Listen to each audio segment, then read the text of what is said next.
baby trees. Bonsai. Bonsai.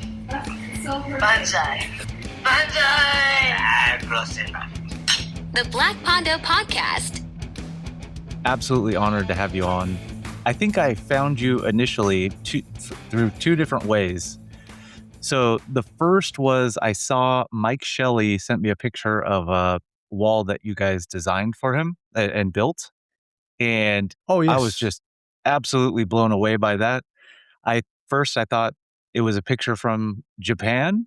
And then he told me that that was in his yard, and I was just absolutely blown away. And then also my buddy Seth Nelson, I think on the podcast, actually, he was talking about the concept of shuhari, and he was saying that you gave him a really cool breakdown on that concept and term. And he just told me you were a very interesting person and that I should have you on at some point. So I think those two things really made me very interested in you and your business. And I started following you guys on Instagram, and I'm absolutely blown away by the high level work that you guys do. So it's totally an thank honor to you. have you I on. really appreciate all those kind words. I'm like I said before, I haven't ever done anything like this, so I'm excited to get to talk to you in a way, because it's actually really interesting. Just in the past maybe year or so, I've kind of reached a point where, with my peers and with people who work for me and with sort of my teachers, the discussion has kind of been a lot about sort of the philosophy of what we do and just all the things it takes to sort of build yourself up in order to become a competent craftsperson. And so it's kind of interesting that the universe kind of brought us together at this point, because this has kind of been the max of just me starting to understand from a much wider perspective sort of what it is that I do and where I've come from and the tradition that I've been very fortunate to participate in. So yeah, I'm really excited to talk to you. Awesome. Well, I love it. And I'm really excited to chat. And everything that you sent over to me was absolutely fascinating to me. I guess maybe a caveat for myself is I feel like the concepts that you were breaking down in the email that you sent to me were very deep. And it's the kind of thing where I almost need to go through it a couple times. So I'm excited to have this on or to record so that I can go back and listen to it a few times, as I feel like, the things that you were saying were just really, really resonated with me. At the same time, I feel like the more that I read them, the more that I go through, I think the more that I will get from them and the more that they will resonate with me. So, I may say that's interesting, but I'm very excited to be able to go back and listen to this like multiple times. I'm the same way. Often about these topics, in Japanese, they'll say okuga fukai, which is kind of like, again, another hard to translate phrase, but it's a very deep world, and the valley goes way back. And so you really just want one pass, 100 passes, 1,000 passes, sometimes just never doesn't feel like enough. Certainly after about 16 years for me, it doesn't feel like enough yet anyway. Totally.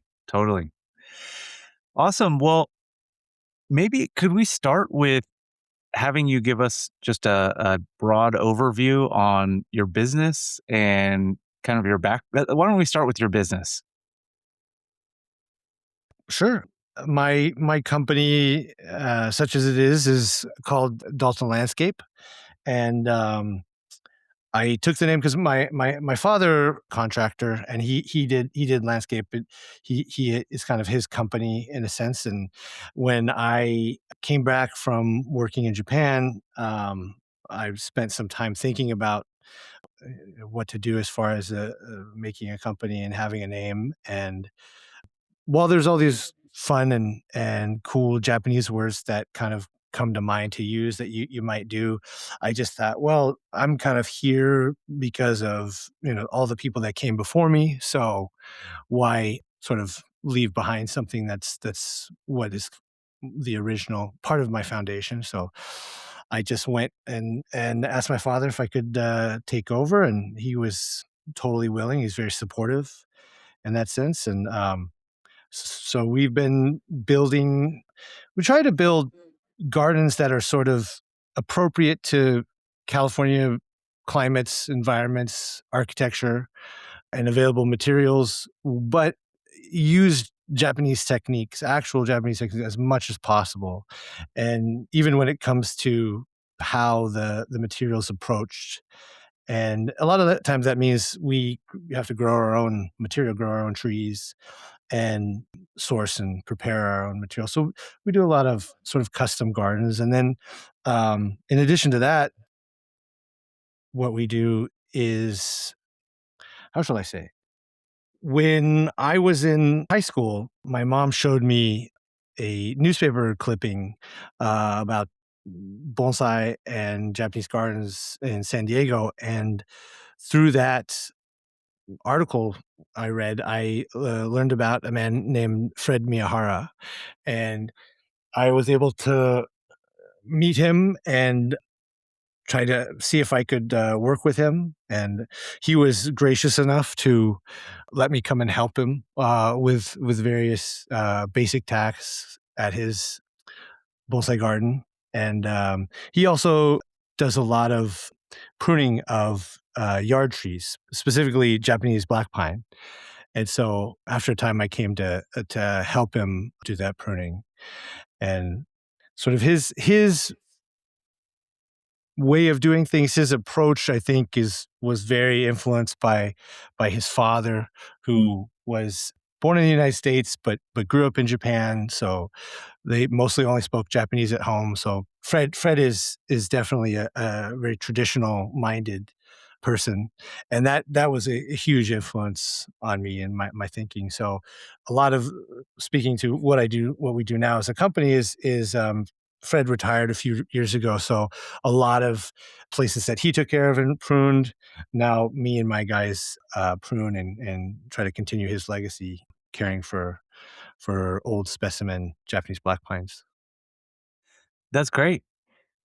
And also love the name. I love that it's second generation now. Did your father do a lot of landscaping work as well? And was he into Japanese gardens, or was it more American focused? I think he just did whatever work was available to whatever was needed to get by. I think he always was really interested in Japanese gardens and bonsai, but mostly it was just general landscape and general construction. Actually, that kind of helped me a lot when I went to work in Japan for a Japanese garden construction company.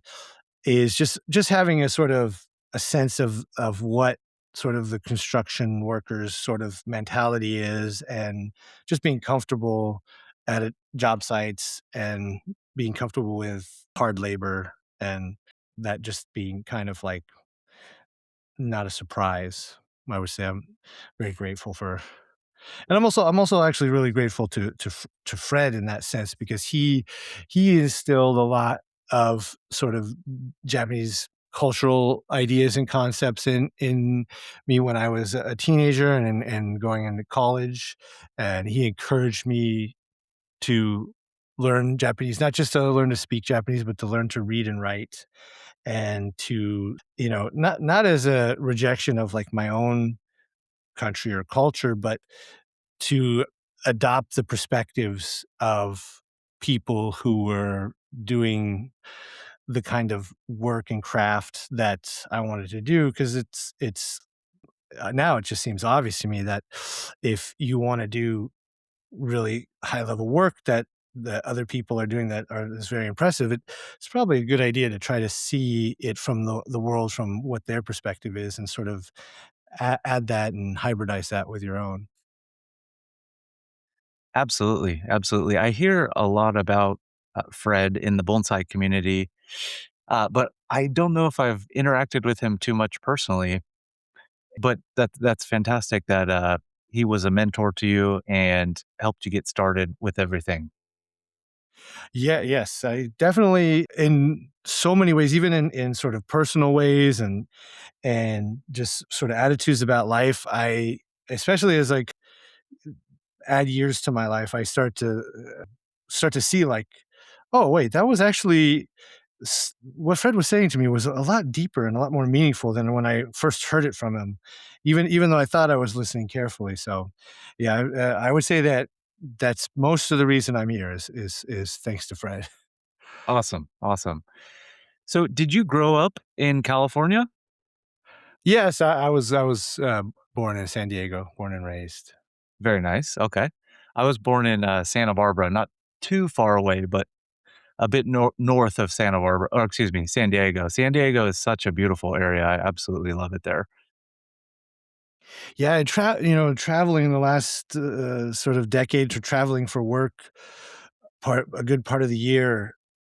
It really whenever I come back, oh yeah, this I really do like San Diego. It probably Eh, is just as a fact of it's a place where you're born, so your body's used to it. But I really do appreciate getting to be able to live and work here. Absolutely.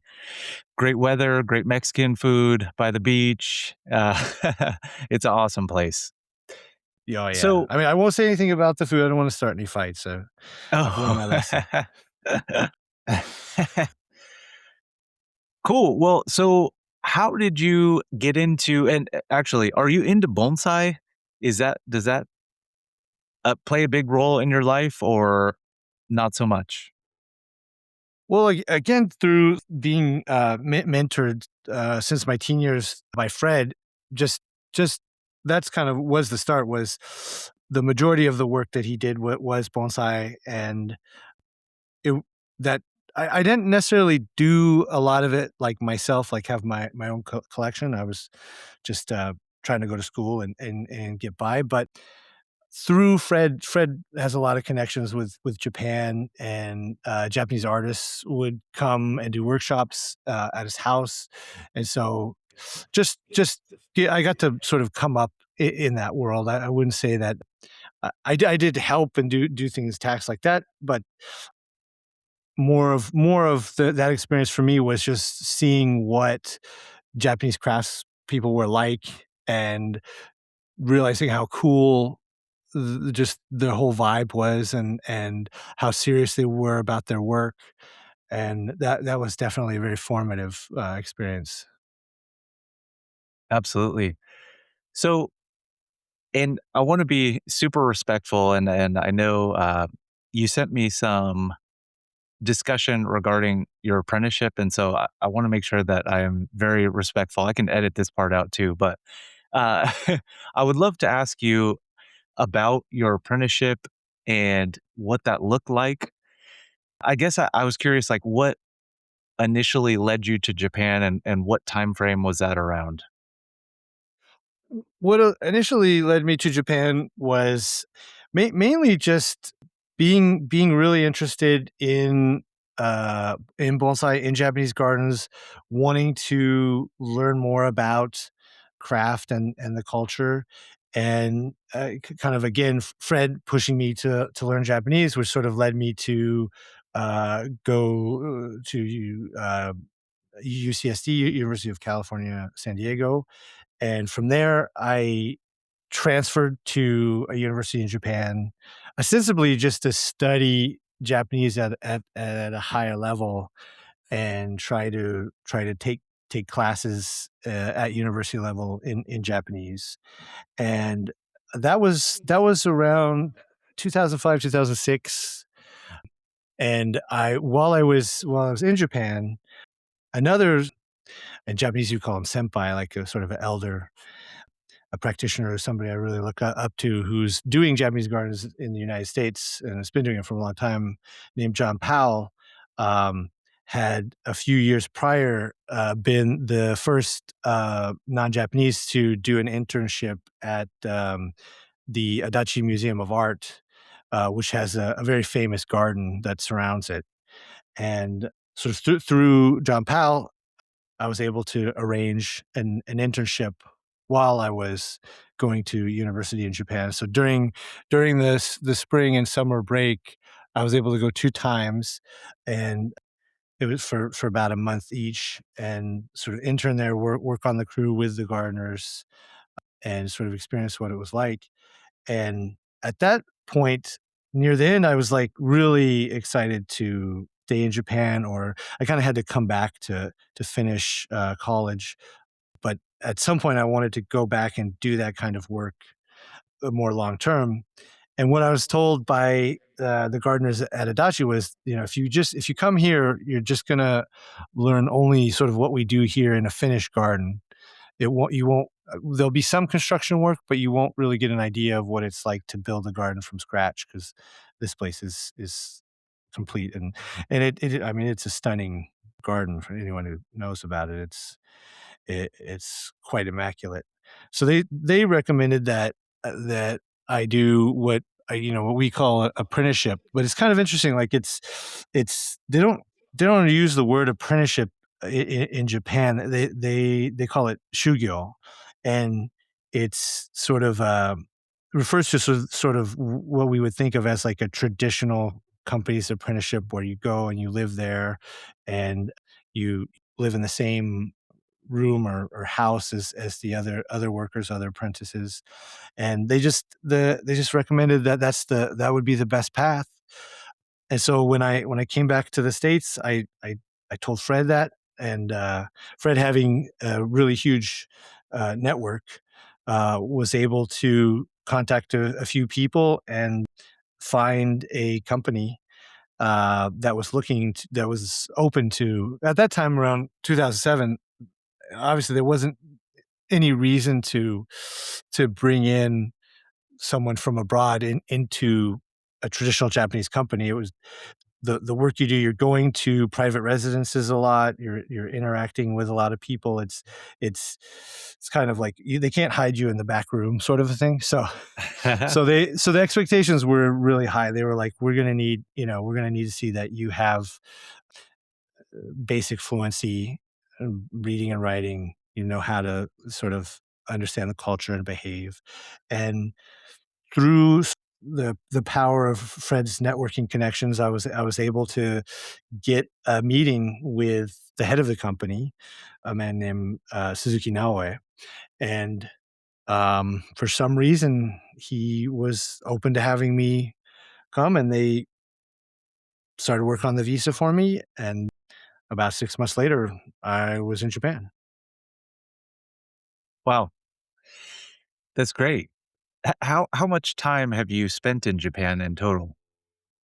Total, if you put it all together, it's not very long. It's a little under 4 years, including college. And I was in Shizuoka working for Mr. Suzuki from 2008 to 2010.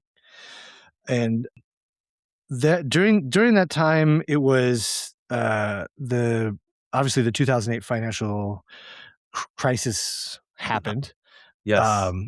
A few months after I arrived in Japan, maybe 3 or 4 months. And it kind of didn't really reach Japan for maybe another year. So at that time, the work was a lot of big projects, building gardens for new hotels. Particularly, a lot of times, like in Japan, in sort of the sort of resort areas, they'll build these really extravagant members only hotels. And of course, they'll come with onsen and all kinds of gardens, gardens for each room, private gardens, but then sort of a large pond that sometimes surrounds the property.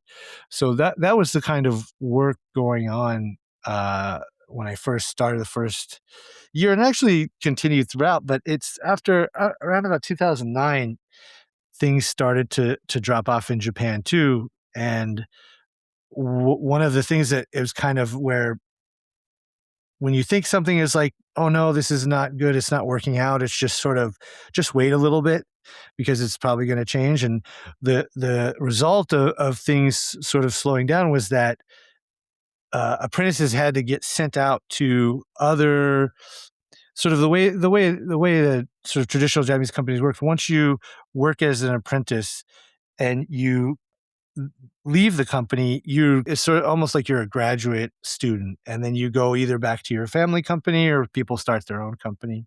And there's many there are pre-existing graduates who had their own companies, and so the current apprentices at the time all kind of got sent off to different parts of Japan to fill the needs of those companies because they had a need for workers when things were kind of slow in the Shizuoka area. So through that, I got to travel all over, and they sort of had two crews, the traveling crew and the maintenance crew, and I was put on the traveling crew, which means building.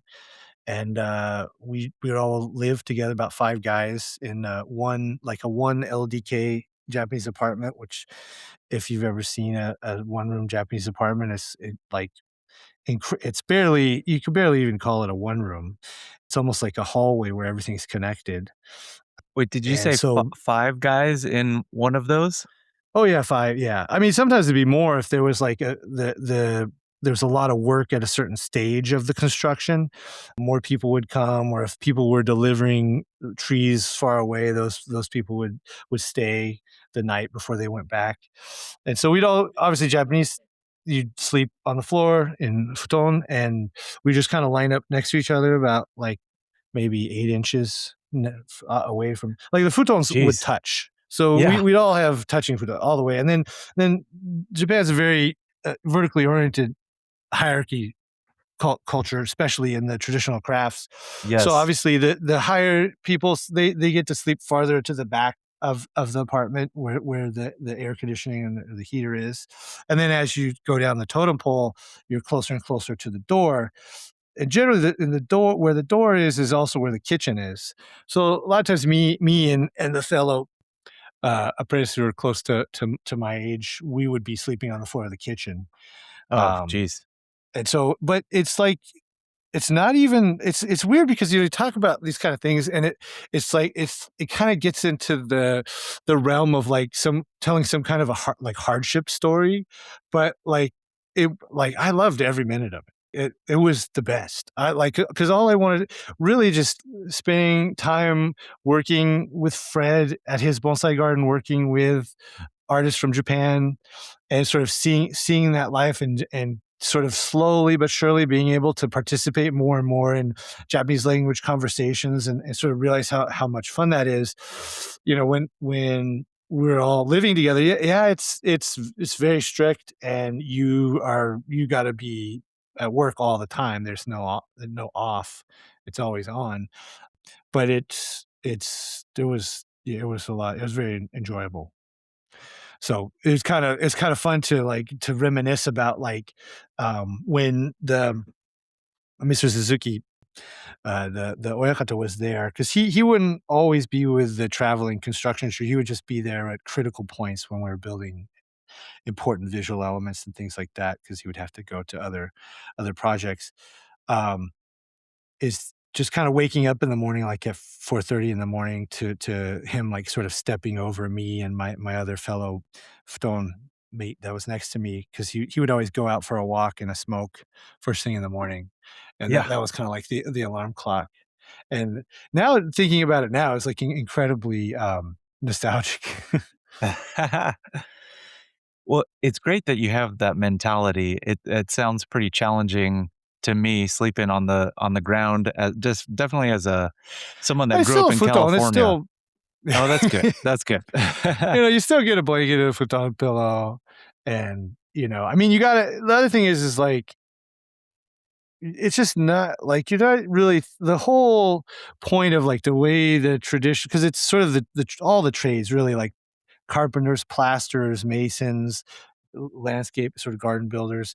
It's all like very much based on the way a Buddhist temple apprenticeship would be, particularly close to a type called shugendo, which is kind of like a combination. It's a variety of Buddhism that's sort of a combination of Buddhism and Shintoism.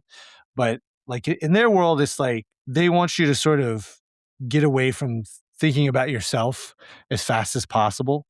Yeah. And so you're thinking about the work, the people, the team, and what needs to be done, what you need to do.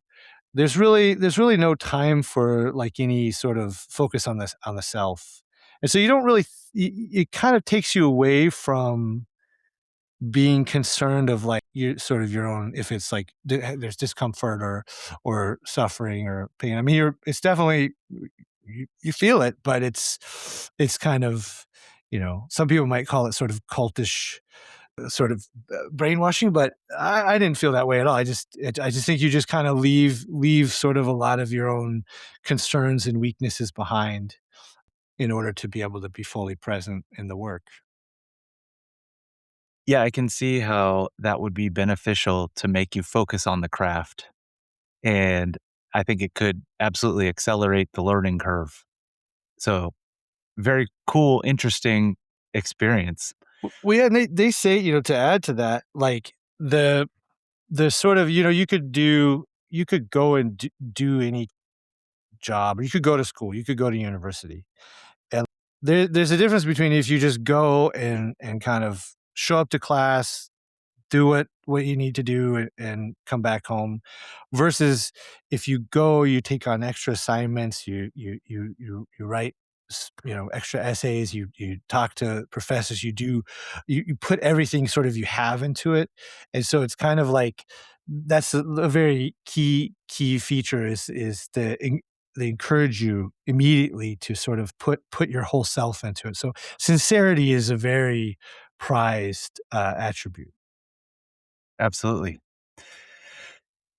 So, would you tell me a little bit about the specialization or what type of work the company focused on?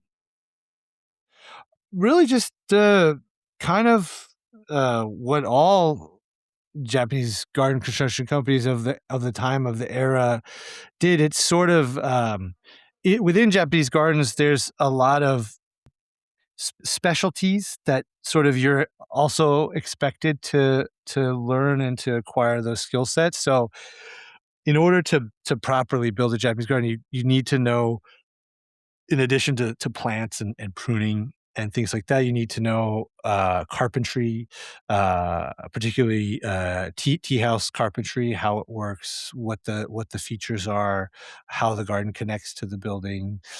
You need to understand masonry because there's a lot of stonework and paths and paving. And if you, for instance, build a pond, there's a lot of masonry involved. And then you need to understand how sort of bamboo works and bamboo craft, because there's fences that are made out of bamboo. So it's kind of like a very broad spectrum of um, skills that you need to sort of pick up. And so it's there is obviously some companies that specialize, but I think the my boss really had this idea that he called almighty, that if you were a craftsman, if you were a shokunin, the goal was to become almighty, and meaning that you could handle masonry, you could handle carpentry. Now we're not at the same level as like a temple carpenter or something like that, but you were able to work within all those different disciplines, and able to use a crane or drive a tractor, or um, sort of understand the difference between certain types of tea house architecture. Yeah. And now, with your company and then also the company that you apprenticed at in Japan, I believe you divided Japanese gardening up into kind of two categories, one being building or creating and design, and then the latter, stewardship, which I really like that you use the word stewardship as opposed to, I usually say maintenance, but I think stewardship is a much deeper has a much deeper meaning, and I think it's more appropriate for Japanese gardening. So, I was curious, currently and then previously, do you focus more on the initial design or more so after the fact, or both? I would say that's a hard question to answer, because um, to answer it directly would to be say no, I don't do any of that. But to sort of the longer answer is, um, the sort of a traditional approach of sort of Japanese landscape construction doesn't really involve design. There's no CAD. There's no like sort of plans that are drawn up. There is sketches and drawings and sort of detailed layouts made for planning purposes, but a lot of the way the work is approached is a sort of a referencing back to the tradition, to gardens that have already been built and famous gardeners of history. And so there's this long tradition of garden building for the last 1,000 years that's been documented. And everybody who sort of does that work in Japan has to study that and learn about it. And so everything you build is something that's sort of already existed before and been handed down. It's just how do you adapt it to that particular site, that particular architecture, the available materials, and sort of the overall goal of the client. But the the gardens tradition has sort of categories of types of gardens. So you're almost like, once you know what the architecture is, it kind of sort of sets up what the category of garden that's Ah, going to be built. And then where it gets into what you might think of as design is each garden builder's preferences and approach, this I guess you could almost call it like the school that they come from, the lineage, like their teacher, their teacher's teacher. They sort of follow a similar pattern. There's a little bit of DNA that gets passed down into every new generation. So you'll kind of be able to recognize. Sometimes you could look at people's work in Japan and not necessarily know them, but know who they where they apprentice, know ah, who their teacher is. So so because that it's that part, there is a design element, but it really is a factor more of the larger sort of metadata, the location, the how the garden's going to be used, what the architecture's like, and then what's available, what materials are available, and that kind of leads to, I mean, this is like, obviously, like if you're going to build a big resort hotel, there's got to be plans. The hotel builders has plans, was working off plans. So it's not to say that where I worked in Japan, there was no plans or details and stuff, but a lot of stuff of how everything is going to work out in the minutia, in the details that are going to make it really impressive and pop and look cool, is not going to really show up in a plan anyway. And a lot of people, even stonemasons, wall builders will say this when it comes to stones, that it's very unusual to draw exactly the shapes of the stones that you're going to use, because it finding kind of those is so hard. puts you in a mindset of that's, you have to do that. Like that's, Okay. you, even if you're not fully thinking in those terms, you kind of get that sort of sense of like, oh, it's got to be this. And so it narrows the vision, and it doesn't open you up to the larger possibilities of what might be out there when you go to the stone yard, or when you go into the nursery, or sometimes into the mountains and the forest, because we a lot of times Japanese gardeners actually harvest trees from the mountains to bring down and use in gardens. Usually companies will own their own mountain or a portion of a mountain where they're growing trees on, rather, I mean, also trees are purchased from nurseries, but it's more common that gardeners who have the companies that have the space will grow their own. But um, That's so cool. when you do that, when you kind of go out and to seek out the materials, if you've drawn your plan too specifically, you might find those materials. It might all work out, but the garden that is gets put together as a result of that is often said to feel really stiff Mm, and sort of really by the numbers. And sort of there's compromises had to be made, because it's like, well, this over here, this side of the stone or this tree, this angle is really interesting, but we need to get it to fit the plan. So we're going to use it in this manner because that's what fits the plan. We're gonna plant it, but this is the front, and it's gonna lean this way. When in actuality, that tree or that stone may have a much more interesting face And it's not really to say that each things the gardens are just treated like an accumulation of nice elements. It's that everything has to sort of work together and support all the elements support each other to create the space. And so if you just pick things that are like, oh, this is a really pretty stone, it's sort of dominates the space and doesn't leave any room for any other elements to sort of fit in. Whereas if a tree is a little bit unusual or has some kind of funky bends to it, and a stone is maybe cracked and missing a side or part of the corner, it doesn't look complete. That sort of incomplete, irregular, what you call in Japanese a kusei, like a sort of your sort of personality in a way. If you put all those different kusei together, then there's like points of connection for them to fit, and then they kind of become one cohesive scene, rather than just a bunch of nice rocks and nice trees all kind of laid out in a space. And that kind of what that ultimately means is that the design is done through a reliance on what the Japanese call en or goen. And en is best probably described as like threads that extend out throughout all the universe that connect all kinds of things to each other, people to people, people to objects, people to places. And it's kind of a sort of almost like it's alive, like it's those threads will new ones will come together, old ones might break, some might become much thicker and stronger connections, while others will weaken. But it's sort of that in that exists that connects everything in the universe is taken as fact. It's a matter of faith amongst sort of craftsmen people.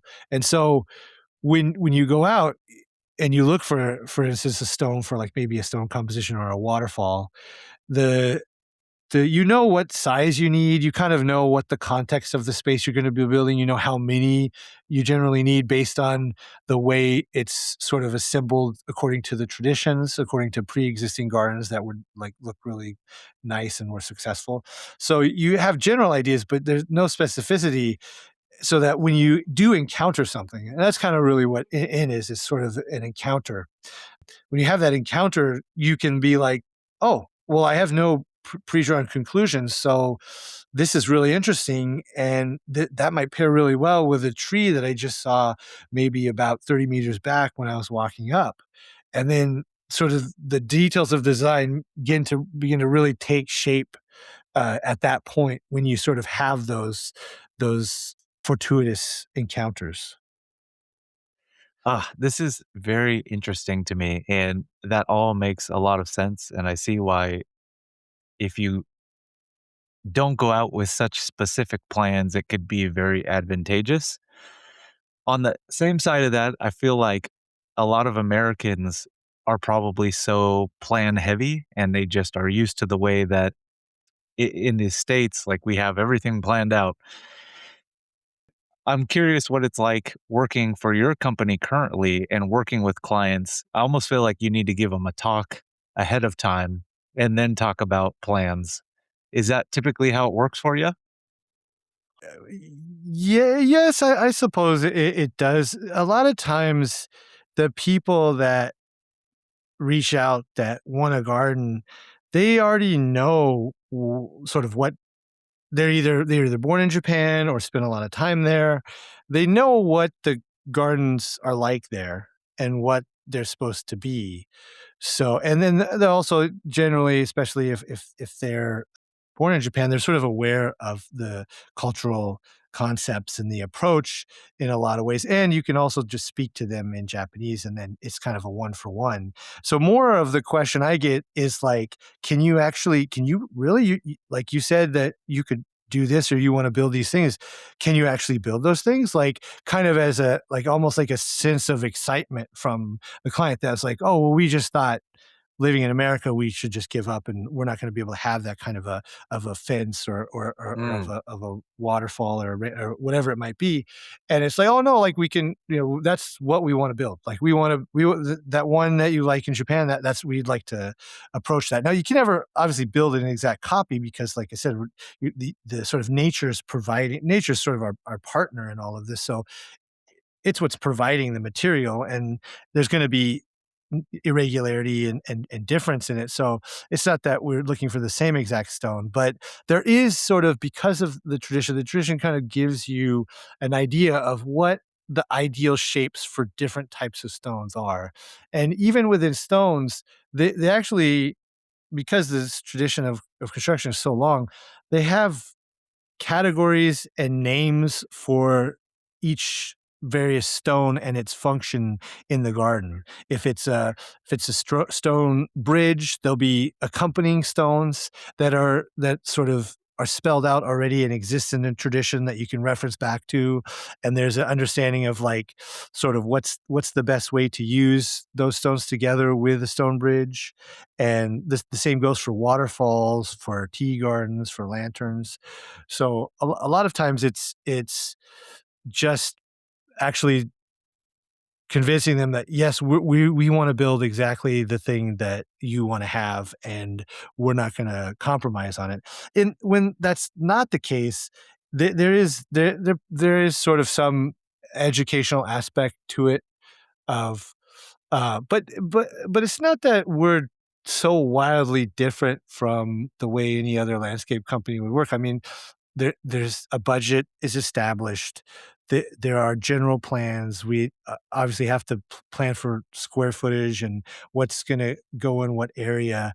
It's more kind of in the details, or it's more have a plan, but so that a budget could be arranged and we can sort of make preparations, but don't get too much into the details and leave some room for the process of discovery, because it kind of boils down to the really almost incalculable amount of humility that the traditional craftspeople have towards the work and towards their partner in the building process, which is sort of nature, pretty much basically the mountains. That it's like whatever you could come up with in your own mind, because of all the life experience you've had and all the things you've seen and all the garden you've seen, would probably be very impressive and interesting. But they sort of have the level of humility to know that no matter what they could comprehend, what the mountains could provide, what nature could provide, will always be so much more spectacular. And so there's sort of a more of an openness to going out into the mountains or into the material yards and sort of letting the stone find you, letting the tree find you, kind of a thing. Very nice. I guess, would you talk to me a little bit more about Mr. Suzuki's approach to gardening and maybe his style or the school that he came from? His approach was sort of a traditional approach combined with, obviously everybody is a person of their time. Uh, he's started out and sort of developed his business during the bubble times back in Japan in the 80s. And so there was a lot of big projects and a lot of sort of kind of combining of the art world with the construction world, and also a lot of new materials were coming available in terms of tiles and metals and just a lot of sort of Western influence at the time, just because there was so much construction going on and all these new buildings were being built. And so there's probably an element of that influences work. I mean, I I I don't know that, for one. I mean, it's very hard to talk about like uh him and the things he did, because it's almost like I don't think I could really do it justice, Mm, because he, in some ways, like he was sort of ahead of his time, and probably still ahead of even where we are now, in his sort of ideas of combining different elements of the garden, sort of combining artistry and sort of modern art with elements in the garden. And it's also kind of taboo in trades in Japan world to talk too much about your apprenticeship in an open and public way. Like privately, obviously with like people who work for me or just colleagues and stuff, you share your stories of where you're at and what you did and commiserate. But it's not something that a lot of people share publicly. You won't see a lot of times people really pushing where they worked or what apprenticeship they did, like Yeah. on their websites or on their profile.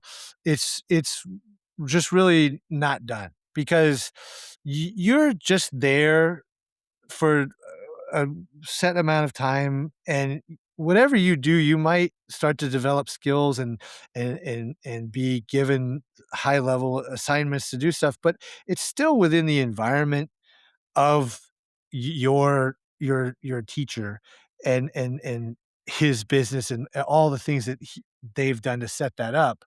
And so just the being able to participate in that work and doing that building and being able to learn from them is sort of that's the goal in and of itself. And it's not treated like because it's an apprenticeship, it's not a job, it's not a education. So it's not treated like you would say you're sort of something you'd put on your resume. Like in the sense that you were here at this place and worked here is sort of, an undeniable truth, but no one use it rarely is it used for sort of marketing or self-promotion, because it's just it because ultimately, if you talk too much about like, "Oh, I worked for this person, I worked at this place," and you make a big deal out of it, it's kinda like now whatever you do, good or bad, it's like it's gonna reflect back on your teacher. And, Yeah. like, this is somebody who, like, you live with, shared meals with, did everything for you, gave you kind of your whole foundation for what you become as a craftsman in the future. And so I feel like that, and I think the general feeling is that you receive so much from them. They've taken so much responsibility on your behalf to sort of help guide you on the path and give you the opportunity, that to speak about them in any way, even though people might understand like, oh, you're not trying to use this for clout or anything like that, it's still it feels, even now I feel like really guilty just talking to you like this much. Like it's like really, the other thing is like they had there's the company website, but like, after he passed, the website was taken down, and there's not really anything out there, like, because he kind of had this sort of which the Japanese call ichigo ichie, which is sort of like one time one encounter, where it's just like, e- each thing, the thing in and of itself, the experience, the meeting, it is what is important and what's matters. And there everything that happens is unique and will never happen again and is very precious. And so to sort of drag it out or to leave behind too much of a wake is sort of just, these are all sort of kind of cultural principles that are very strong, I think, especially in the world of the trades. So yeah, sorry, that's a real hard question Yeah. to answer. No, well, I respect it very much so, and it's so interesting, like, many things within Japanese culture interest me very much so, but I also just have a very Western mindset and a Western lens when I'm looking at all these things, and so that seems so different and so counter to what occurs in the United States. At the same time, I very much respect it, and I understand, and so I think it's very interesting to learn about, and I really appreciate you sharing that with us. Well, the other thing too is it's like I said before, they call, their word for it is shugyo, and that's also what the monks and the temples do. And they say that sort of and shugyo, I think the best way to translate it is as a practice. And so like the apprenticeships kind of assumes like, oh, I went to this place or this company and I learned from this teacher and they taught me things and they were doing really high level work and they had all these skills and now, I now like have learned that too and I am a part of that lineage and like that's okay. I'm not saying that that's the wrong this way to go or the way to look at it, but more probably in the trades in Japan, in traditional building trades, it's more like you're doing shugyo, you're doing a practice, and it's really your path. It's not about your the company you work for or whatever. It's like it's not like saying, oh, I did this and I was with them. It's more like, well, what did you do, and w- what sort of commitment do you have to continuing to develop yourself more.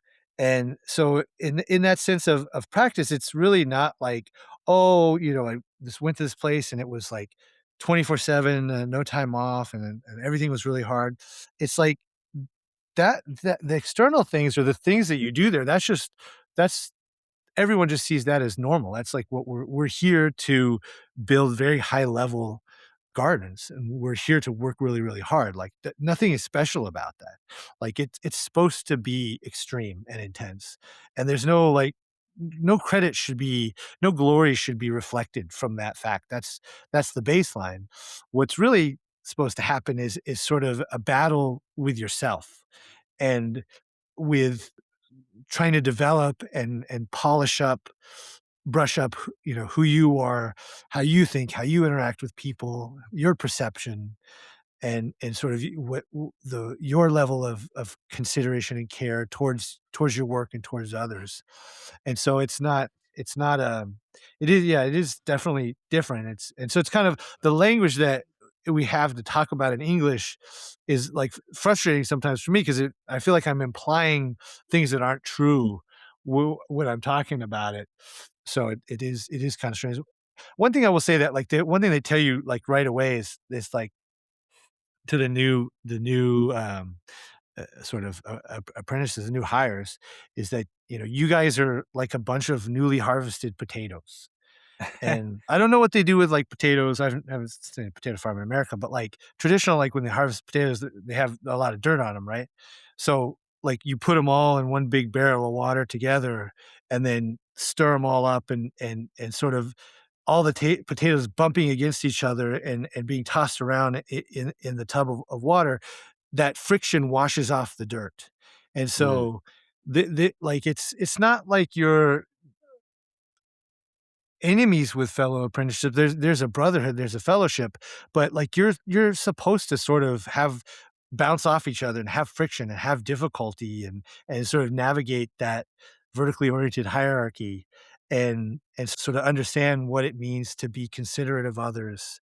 And when you're like sleeping right next to people and using the same 5, 6 guys are using the same bathroom and cooking meals and stuff and doing everything together, like it becomes immediately aware how much or how little you are being considerate of others. It yeah. doesn't take long at all. Yeah, that's such a interesting story about the potatoes, and I have seen apprentices not get along in the bonsai world when they are apprenticing in Japan. I've heard stories, and you talking about that there needs to be a little bit of friction and it's somewhat natural. I think that totally makes sense to me and is very interesting that you told that story. So thank you so much. I appreciate that. Oh, sure. I have another one. The a lot of times there's people would put there well people would come to apply and they would ask, if they could not have to live with everybody, if they could go to an apartment. And those people would always be turned away because the sort of the core idea of what they call sumikomi, which is living together, is that when you're sort of right on top of each other, you have to be really on point with all your stuff, where you keep your stuff, what you do, your hygiene, how you treat things. So, and then you just have to have a lot of consideration for other people. And if you commute and people that were like maybe many years experienced in the company or people that had gotten married were obviously allowed to go and have their own apartments after a time, but the young people that have just started all are like have to have this together living together experience. One, because you're going to have to do it when you travel for a job far away, but two, because it's sort of that's the thing that develops your sensibility not just to other people, but then when you're working, you're more sensitive to the materials, the space, how to organize your tools, how to set up materials, and so there's when someone's not living in that 24/7 environment, you're with the team when you're at work, but when you kind of go back, you're back with yourself and sort of your own thinking. And they see that as like a major hindrance towards progression in sort of Mm, in the craftsman trajectory. gotcha, gotcha. Interesting. What was it like being a foreigner over there? And did you speak fluent Japanese? And do you speak fluent Japanese? Um, I don't feel like I speak fluent Japanese. Various tests have told me I do, but I still don't feel like I do. Um, the when I Fred was really in a very good way uh, strict about needing to speak Japanese well and to understand Japanese culture. And so I got a lot of that before ever even going to university. And I think that there was an element of when you go and you start to learn and pick up the language and you go to school there and it's like you do start to feel like, oh, okay, I'm taking classes in Japanese. I'm not speaking English. I'm majority of my time is in this world, and I'm starting now to get comfortable and things like that. But that's like the civilian world in a way that is it, it's not the sort of traditional craftsman world. Like that's a whole separate culture. So really, the to the extent that I could read and write and speak Japanese was actually really became a really big problem for me because when you write emails back and forth, you develop a rapport, there's this sort of assumption that like, oh, this person understands Japanese, so therefore he understands our culture just like somebody who's grown up here. And then in addition to that, somebody who's spent time in the trades and in that sort of subculture. And so when you actually get there and it turns out you might have some relatively good language abilities, but the cultural understanding, especially the really deep cultural understanding, isn't fully caught up yet, and you do make mistakes or just just out of ignorance, not really kind of get the nuances because there's so much in Japanese language that's actually never is unsaid, and so much meta information that when you kind of do botch something and step on your own foot, it's even worse in the perception because it's like, well, but you spoke so fluently, like you should know better, and Yeah. so like you get the added count, the added charge to on your conviction of like, not only did you Mm, make this mistake, but like we expected that you knew better. I mean, you're able to talk about it, so clearly, and so that actually like dawned on me later on, like, oh, you maybe don't want to speak too well because you start to set up expectations that are really unmeetable. gotcha, gotcha. I was wondering, and So it now I say now I'm sorry. Now I say I'm not very good at Japanese at all. oh boy. I don't I definitely I don't like to it feels awkward. So even when people maybe Japanese people, if they come and speak to me in English first, then I always reply back in English. I never until the very last moment when I absolutely have to, then I'll bring it out. But like I'm very cautious. Yeah.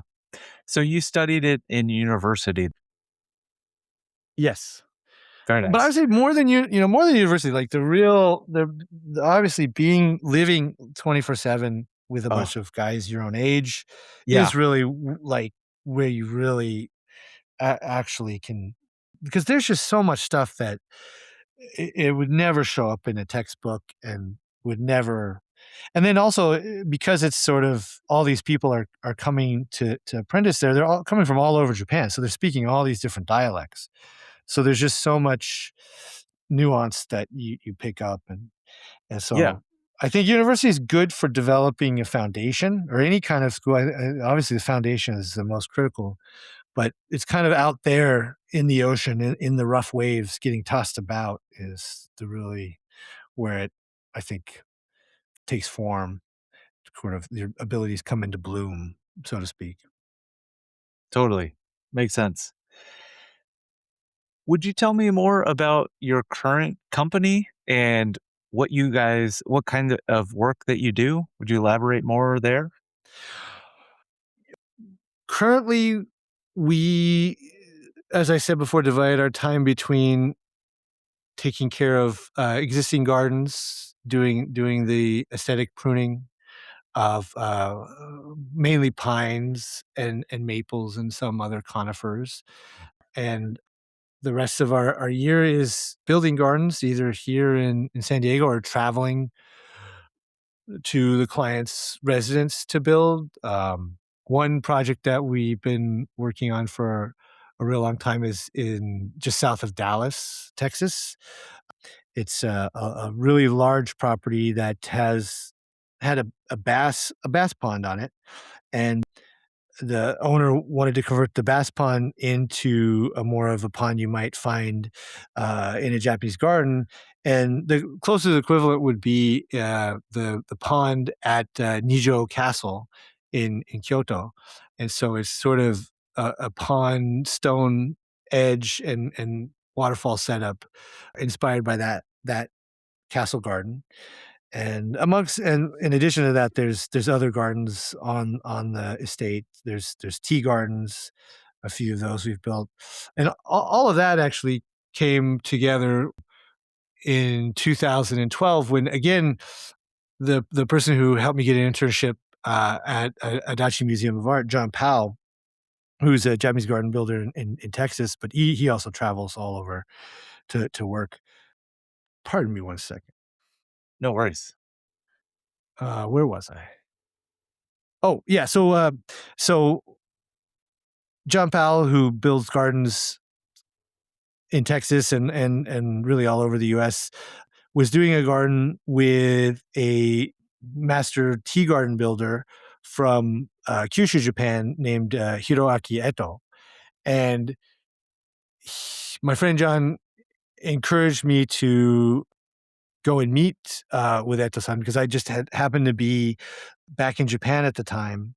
And at that time, I was really thinking of like, oh, I think I want to just move back to Japan and work in the landscape industry and keep doing more of that, because I really just kind of I missed the camaraderie. I missed kind of like, it's always a lot more fun on the job site when everyone's using Japanese, because the thing you're doing is sort of something that's grown out of Japanese culture. Mm, So it's like kind of, it just, everything just flows so much better. Um, and at that time, John knew that I was gonna be in Japan. He said, "Hey, I just got done building a garden in Texas with Mr. Eto. He's a real interesting guy. You should check him out, and I can introduce you." And through his introduction, I was able to go to Kyushu, visit with Mr. Eto and talk, and his son also is in the business, and his son apprenticed in Kanagawa, which is next to Shizuoka, with a gardener builder named Mr. Honkawa.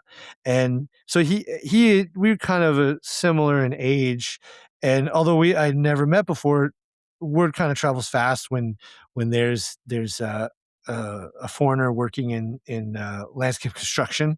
And yeah. so he had heard of me, and he knew the company that I worked for, because the company I worked for had sort of a reputation of being, I guess, what even at the time, people thought was more extreme, more of a special task force kind of Japanese garden building crew that took a lot of, I think, the company I worked for had a lot of references to French cooking and sort of French culinary masters and sort of the Michelin star model. So they're the whole time and experience that I had in Shizuoka did later on, like watching TV shows and finding out about what sort of those high level kitchens are like. It had a lot of those same attributes, and so Mr. Eto and his son Toshi that had heard of me and heard that's a place where I had worked and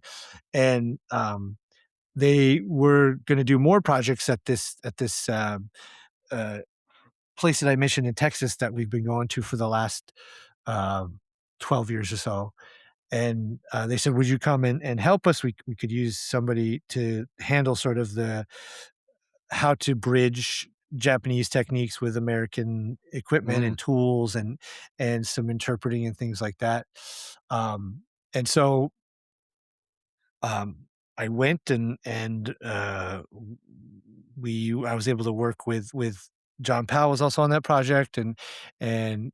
Eto and his son were there and a couple other people, kind of various people in the garden world involved, and we had a blast. It was great, and it was right at the time where it was we need to kind of renew Mr. Eto's visa and make sure he's here working in a way that's 100% above board and we talked more and said, well, like let's borrow some money and apply for another visa and see what other possibilities are out there. And we did, and somehow it all worked out. And since then, I've been pretty much half the year, a little less maybe, for the last 12 years, traveling to different projects for Mr. Eto and basically being his right hand man and interpreter. So I've kind of like put my own garden building on sort of the back burner when there's projects with him available because it's just it's so much fun to get to work with him and there's so much to learn and I feel like it's whether there'll be time for me to build more of my own garden, which I do. We definitely do a lot of our own projects, but I realize that there's sort of not so many really high level craftsmen that have seen this Showa era, like 60s, 70s, how what Kyoto was like, what the trades were like back then. And Eto-san is one of those rare people who is both trained in tea garden construction, in pond construction, in temple garden construction, kind of just sort of the whole gambit of all the types of gardens there are to be built in this tradition. And he sort of has the sensibility of that past era, which really there isn't really anyone else still active doing it. So while he's active and wants me to work for him, I've kind of committed myself to work with him as much as possible to try to just absorb everything I can from him and it's I've been a real privilege these last 12 years. I really can't soak up enough. There's every time we work together, there's always some new aha moment of just like, wow, that's really interesting. So Yeah. Well, it sounds like we're really lucky to have both you and Mr. Eto focusing here in the US. One question, do you refer to it as Japanese gardening, Japanese landscape gardening, or is there a term in Japan that they use, and what do you usually refer to it as? well, I mean, as you might expect in Japan, it's just Gardening. landscaping. Yeah, yeah. Landscape gardening. Yeah, it's kind of interesting because it only becomes Japanese gardening once you leave Japan. Makes sense. Yeah, In a sense, there are no Japanese gardens in Japan. There's just they're just gardens. gardens. Yeah, okay. And it's kind of but within that, if you were really to split hairs, and it's actually interesting to look at the the language aspect of it. When obviously Japan encountered the rest of the world and then had to like, oh, how do we talk about ourselves as different from separate from everybody else, and like how are we a singular sort of cohesive culture and country, they started to have to rename things or categorize things differently. And so, and also because, you know, they started to build Western buildings and architecture in Japan, and with that Western type landscapes. So they usually the way they delineate in the language is the word wa for Japanese and yo for the West, for Europe and America. And Mm. so a lot of times, like the term, one of the terms, I mean, is wa no niwa. Niwa just meaning garden. So like, and the wa comes from, um, the old word for Japan was Yamato, so it's the same character that people associate with harmony, but I feel like the harmony has all these sort of different meanings to us in English. Their idea of harmony seems to me to be a little bit different. It's not in the sense of like everything's peaceful and everything gets along and it feels good, because you kind of there is no harmony without things coming together, and sort of a sense of like what we might think of as a sort of a sacrifice, or sort of sublimating oneself to a greater whole. But like that sort of is absolutely essential, because it it's almost like your body has organs and you have a liver. The liver is the liver and nothing else can be the liver. Only the liver can be the liver. But the liver has to exist and work in in harmony, in a cohesive effort with all the rest of the organs. So it's a sense, a piece of a greater whole, while it is Mm. still its distinct self. So in the sense of like Japanese gardens, like it's not really like where we might have Western gardens where there's a big fountain or there's a big pond full of koi, or there's some kind of statue, and that's like the thing, and the garden is built around the thing, or it's just, even if there isn't one focal point, there's this tree and it has a tag on it and it's this tree and it's kind of like a botanical garden. And so it's like an assortment of these sort of green things. And the Wado Niwa kind of suggests that it's the garden itself is a space that's been harmonized. And so all the stones, the trees, the paths, the ground cover, the bushes, the building, the path you take to go through it is all harmonized with everything else, in the sense that there's no like, there may be one key feature or key element, but in the sense it's mostly a collaboration of many like supporting characters, Mm. and each of these things are sort of supporting each other and feeding off each other, and creating connections that then form the space. And that's kind of, that was this English name for the company I worked in Shizuoka, was called Spacecraft. And that's kind of really what it is. It's you're crafting the space, the all the material, the pieces, the lines, the spaces that they frame and establish and sort of lock in, is the what you're experiencing, is that's the stage.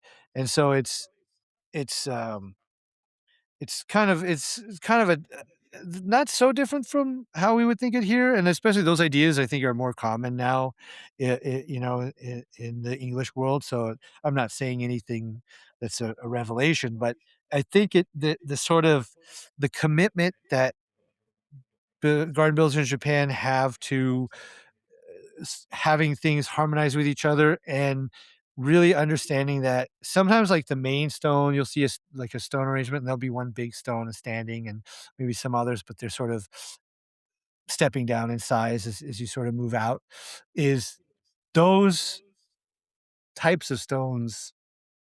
So I don't know what's going on. Pardon me. Sorry to. Can we take a quick Absolutely. 2-minute I'm gonna break? go use the restroom and I'll be right back. Thank you. Awesome. So we are back. I kind of forget exactly where we were. If we forget, I could definitely ask you another question. Yeah, I also Kind of I forget. I think I think I think I was I'm mostly forgotten. I feel like I feel like I'm just kind of droning on, talking about random things, barely answering your questions. I'm sorry No, about that. you are doing fantastic. You know, one thing that I'm really curious about is in bonsai, there's a lot of debate on what is the goal with bonsai. Are we trying to just create naturally miniaturized versions of what's out in the natural environment, trees within the natural environment? Are we, or are we doing something else? I guess my question with landscape gardening in Japan, I'm curious what the goal is, and not only what the goal is, but where does landscaping Japanese gardens, where do they draw their inspiration from? Is it generally what is out in the mountains and what is in the natural environment? Is that generally what you're modeling things after, but just creating a highly refined version of what you see out in the natural environment? Well, I would say that obviously Japan is a very old society, very old culture with a very long history. So there's already a lot of pre-established precedent, a tradition, if you will. So there's all through the different periods of history. There's been different types of architecture, and accompanying that, different types of gardens. Many of those still exist to this day. So that history, that tradition is point of reference that everyone is expected to study and know, and you're expected to visit all these gardens and to sort of understand the story behind them, and where they fit within Japanese history.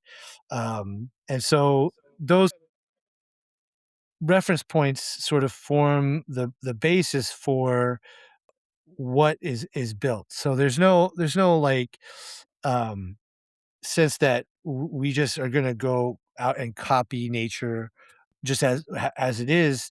It's all within the context of the tradition and what's come before. And there's sort of two terms in Japanese that really illustrate that idea really well. And the first one is called honka, Honka. And honka refers to sort of the original version, or the original time a certain thing was built, was sort of came onto the scene. And that might be a type of a bamboo fence that's put together in a certain way with certain dimensions. That could be a stone basin, a water basin, how it's carved, what its measurements are, how it's used, where it's located within the garden, or a type of arranging stones. So a lot of times when someone's looking at like a lantern or a basin, or talking, they'll ask the question, "Oh, is this honka, or is it the sort of the other term, which is called kuzushi, Kuzushi, which is sort of describes an improvisation, or some kind of evolution of that original honka.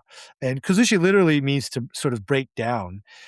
And so it's not that exact original form. It's a variant of that form.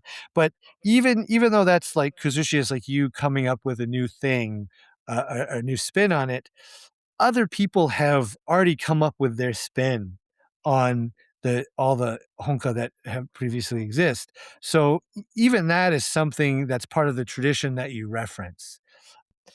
And when you get it more into Kazushi, like there is some freedom, and it could be unique, but it always has to reference back to its foundation. Nothing is completely disconnected in this sort of new invention of an idea. It's all somehow has a DNA that can be traced back. Um, so that's not to say that nature isn't the inspiration for gardens and what's done. It certainly rivers and waterfalls and the way trees grow, the way red pines might grow on the mountaintop and sort of have a windswept appearance. Like all those are sort of scenes in nature, and then you kind of look at that like what kind of garden is this? Is this uh, a temple garden? And where is it? Is it in the entrance, or is it in the abbot's near the abbot's quarters? That sort of establishes like, okay, what kind of things are appropriate here? What kind of scenes do we want to evoke? And of course, a lot of that just becomes sort of what scenery people in Japan throughout history have encountered in their daily lives, or in some cases, a lot with temple gardens, it's this sort of scenery that the monks saw when they traveled to China, because obviously there was a time where China was where it was at to go and learn Buddhism, where sort of where Zen monks went to study and then bring that those learnings back to Japan. And on those travels, they would go across the sea, see rugged islands coming up out of the water with forests of pines scattered about on them, and sort of those things would then show up in paintings on scrolls, and then that motif would then be replicated in a garden with gravel as the ocean and rock arrangements as these islands that they might have seen from the ship as they were making the crossing. And then there's a whole tradition within the stories of Buddhism about locations and places, and so there's elements in the garden that refer to these places in nature, these mountains that may or may not exist, that sort of evoke a certain feeling or a look, and so a lot of inspiration is taken from that. Ah, I appreciate the breakdown. Thank you very much. And that all makes sense regarding the tradition of Japanese gardening. And I do feel like there's something about landscape gardening in Japan that just feels a lot more natural. And personally, I like spending time up in the mountains. Like I go to the Sierra pretty frequently. And there's just something that seems, well, I guess when I'm up in the mountains, it seems like I'm almost looking at Japanese gardens sometimes. Like, Japanese gardens are a lot more refined, and I think that they have figured out how to make things look better aesthetically. However, it's still, like, it just has more of a natural, like, mountain feel to me, compared to a lot of Western gardens that I've seen. I guess that's what I'm trying to say. Well, I think there's a principle of using materials that are locally available to you. And so when you're doing that, I mean, you're collecting that from a mountain somewhere, that's not property owned by a person. Especially traditionally now, obviously they're all turned into national parks, and people are just willy-nilly taking things out of the mountains, but private land, there's still trees are harvested, materials, stones, moss is taken from there, and uh, as you know, when you're kind of in the mountains, it's obviously it's not on irrigation and it's more exposed to the elements. So, like a lot of your trees will not necessarily be stunted, but they'll be definitely taking on a form that's been imposed on it by the conditions. The pines might be a little more sparse. They're cleaned out, and so like when we work on the pines in the garden, a lot of times what we're doing is reducing the foliage mass and thinning it out, making it look a lot more lacier, and that's kind of like what you would encounter in conifers in the mountains already. They're just living that life as it is. They don't have uh, the sort of luxury to carry too much foliage. And another part of that is actually in the languages itself. The ideal sort of for a tea garden, because tea gardens are kind of the most natural type of category of gardens in Japan. And And can you, so sorry to interrupt, but could you give me a breakdown. What is a tea garden exactly? Is that a just a garden? It's a style of garden, and was it initially designed to walk around and drink tea while you enjoy the garden? What a tea garden in Japan would be called a roji, and which means like a literally like a dew covered path. Um, and it's just the space that surrounds the building, the tea house, or a lot of times the Ah, tea rooms are part of a larger estate. And it's the sort of space that you go and use when there's a tea gathering. So a lot of times they use the word tea ceremony, but it kind of suggests certain things that it's not mm, really. The it's a tea actual gathering. tea as it's practiced is a gathering, and it's usually about 3 to 4 hours long. And there's of course it's very ritualistic, um, in a sense that there's a place that all the guests gather before then entering the garden. You walk through the garden to a resting spot called the machiai. It's kind of like a bench with a roof on it, where the guests sit and wait to be called into the tea room by the host. And so the garden is sort of that space that you don't want to just show up and walk right into the tea room and I was like, all right, let's drink tea. It's a place to slow yourself down, to uh, achieve the sort of mental state that is required to participate in a tea gathering. Because, as you might know, tea gathering, you're doing it in seiza, sitting on your knees the whole time. And obviously, the tea utensils can be very expensive, so they have to be handled very delicately. Also, there's a lot of important manners to observe, and rituals within the gathering itself. It's not really just tea. A whole entire meal is served, and there's tea is served twice. There's an intermission in the middle, and so the tea garden like serves as the space for the intermission, but mainly it serves as a psychological preparation space before you're about to engage in a tea gathering. And it also allows you to sort of depart the everyday world, and sort of engage in this kind of sort of very very ritualized, very precise experience that really every guest, not just the host is doing a thing, but every guest has a role to play in the gathering on some level. And one of the things, and a lot of what tea culture as it is today is sort of has a lot of inspiration in Buddhist practice and temple practice, in that there's not a lot of talking, and so there's many elements in the tea garden that are visual, or they're sounds that come from elements in the garden itself that act as cues to tell the guests when to do certain things at certain times, and when certain rituals are about to begin and end. So it's sort of that space that's transitional to actually going to have a bowl of tea. Very nice. Very nice.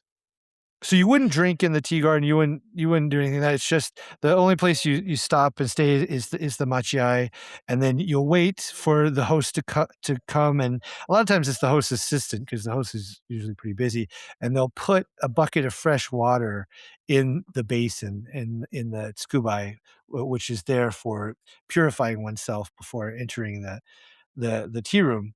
And so that sound indicates that, okay, you can stand and start to proceed deeper into the tea garden.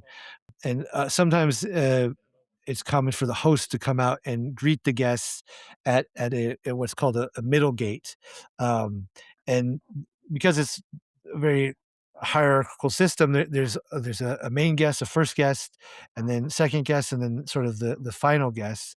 And sort of each of those have sort of names, and are categorized, and each person's actions is different based on which guest they are, and so their roles are changed Wow. because of that. That's deep. It gets way deeper Yeah, because it's I'm like sure. it. I mean, even within so the tea ceremony, like they'll say, and this is true in temples. They'll say that in everything there is equality, and it's kind of for me. It was like it was an interesting thing that I talked to Eto-san about this a long time ago. Was like we say that in tea that everything is the core value is equality, but there's a first guest and a second guest and a third guest and a last guest, and so that implies a hierarchy, and like the first guest gets to drink the tea first, and they are afforded a better position in terms of sitting closer to the tokonoma so that they can view the scroll and the flower arrangement that's put out. And I was like, this seems like a contradiction. And Eto-san very kindly, he loves to talk about tea. He's also a teacher of tea. So if you bring up anything to do with tea gardens, tea gatherings, he will talk for hours.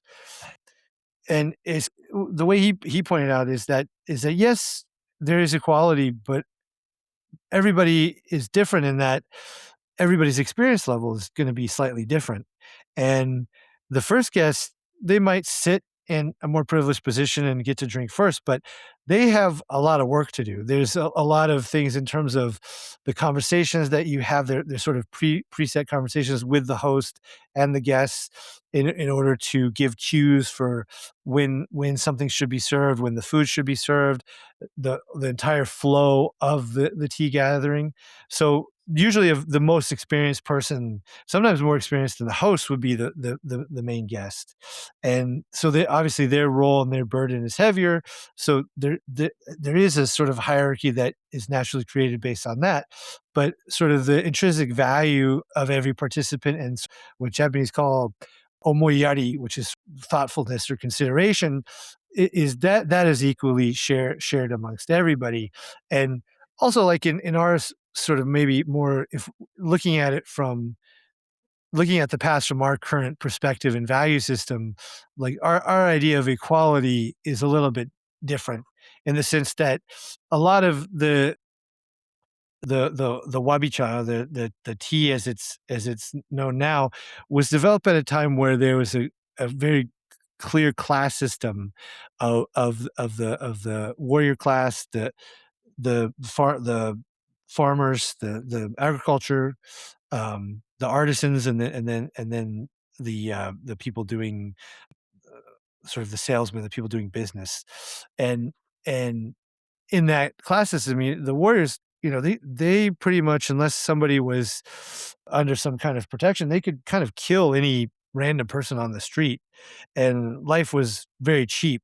So, in the sense that when you enter the tea room, like, no one is allowed to carry their sword, and a sword is the ultimate symbol of status and rank.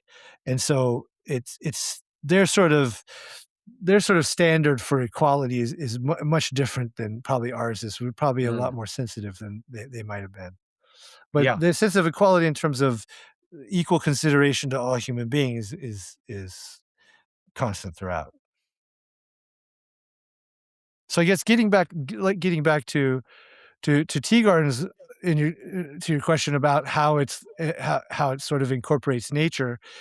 One way that they'll refer to that type of garden in Japanese is a phrase called shichu no sankyo, which is a mountain existence, a mountain life within the city.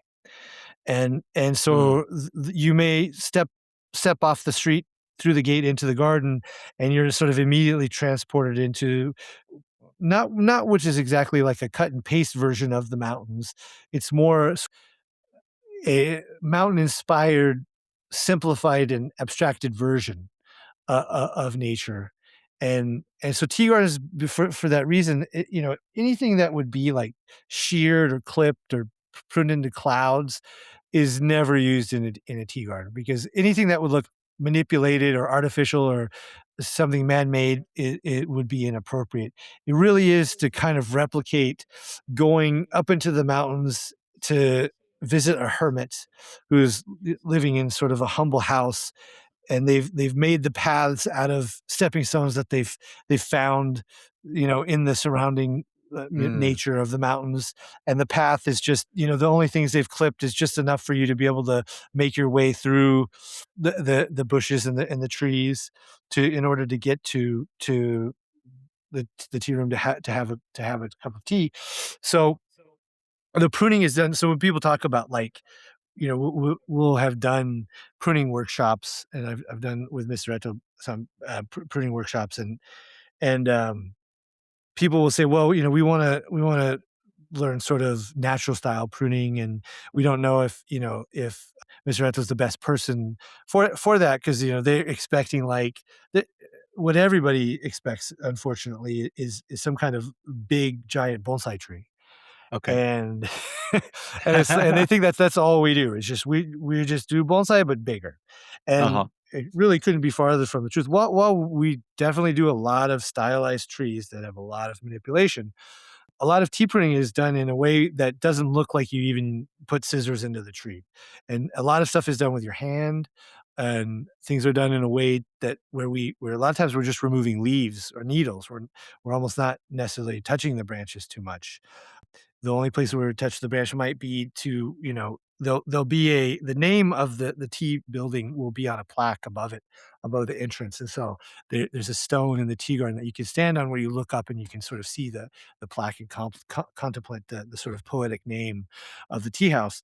And so those branches that hide that view might be pruned, and things are pruned in a way that allows you to attenuate the amount of light and the amount of shade in the garden, to sort of create different feelings for different spaces.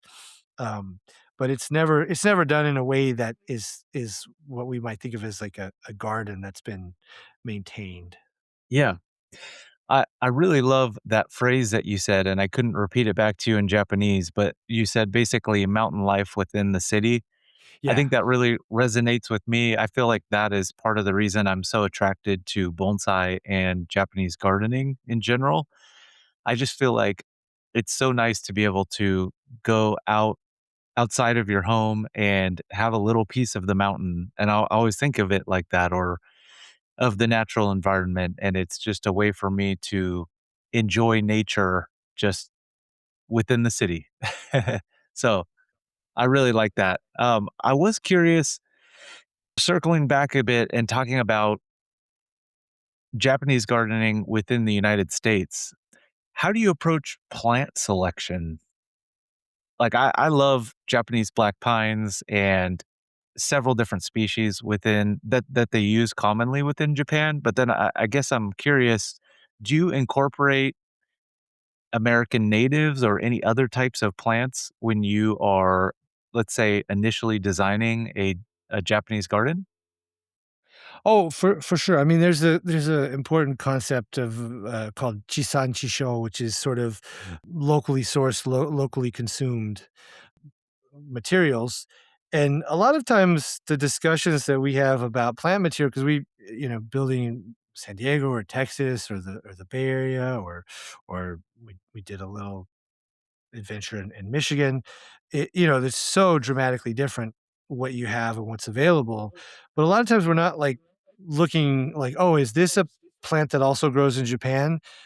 That's really not a consideration. It's more, we knowing the kind of plants that are used in different types of gardens in Japan.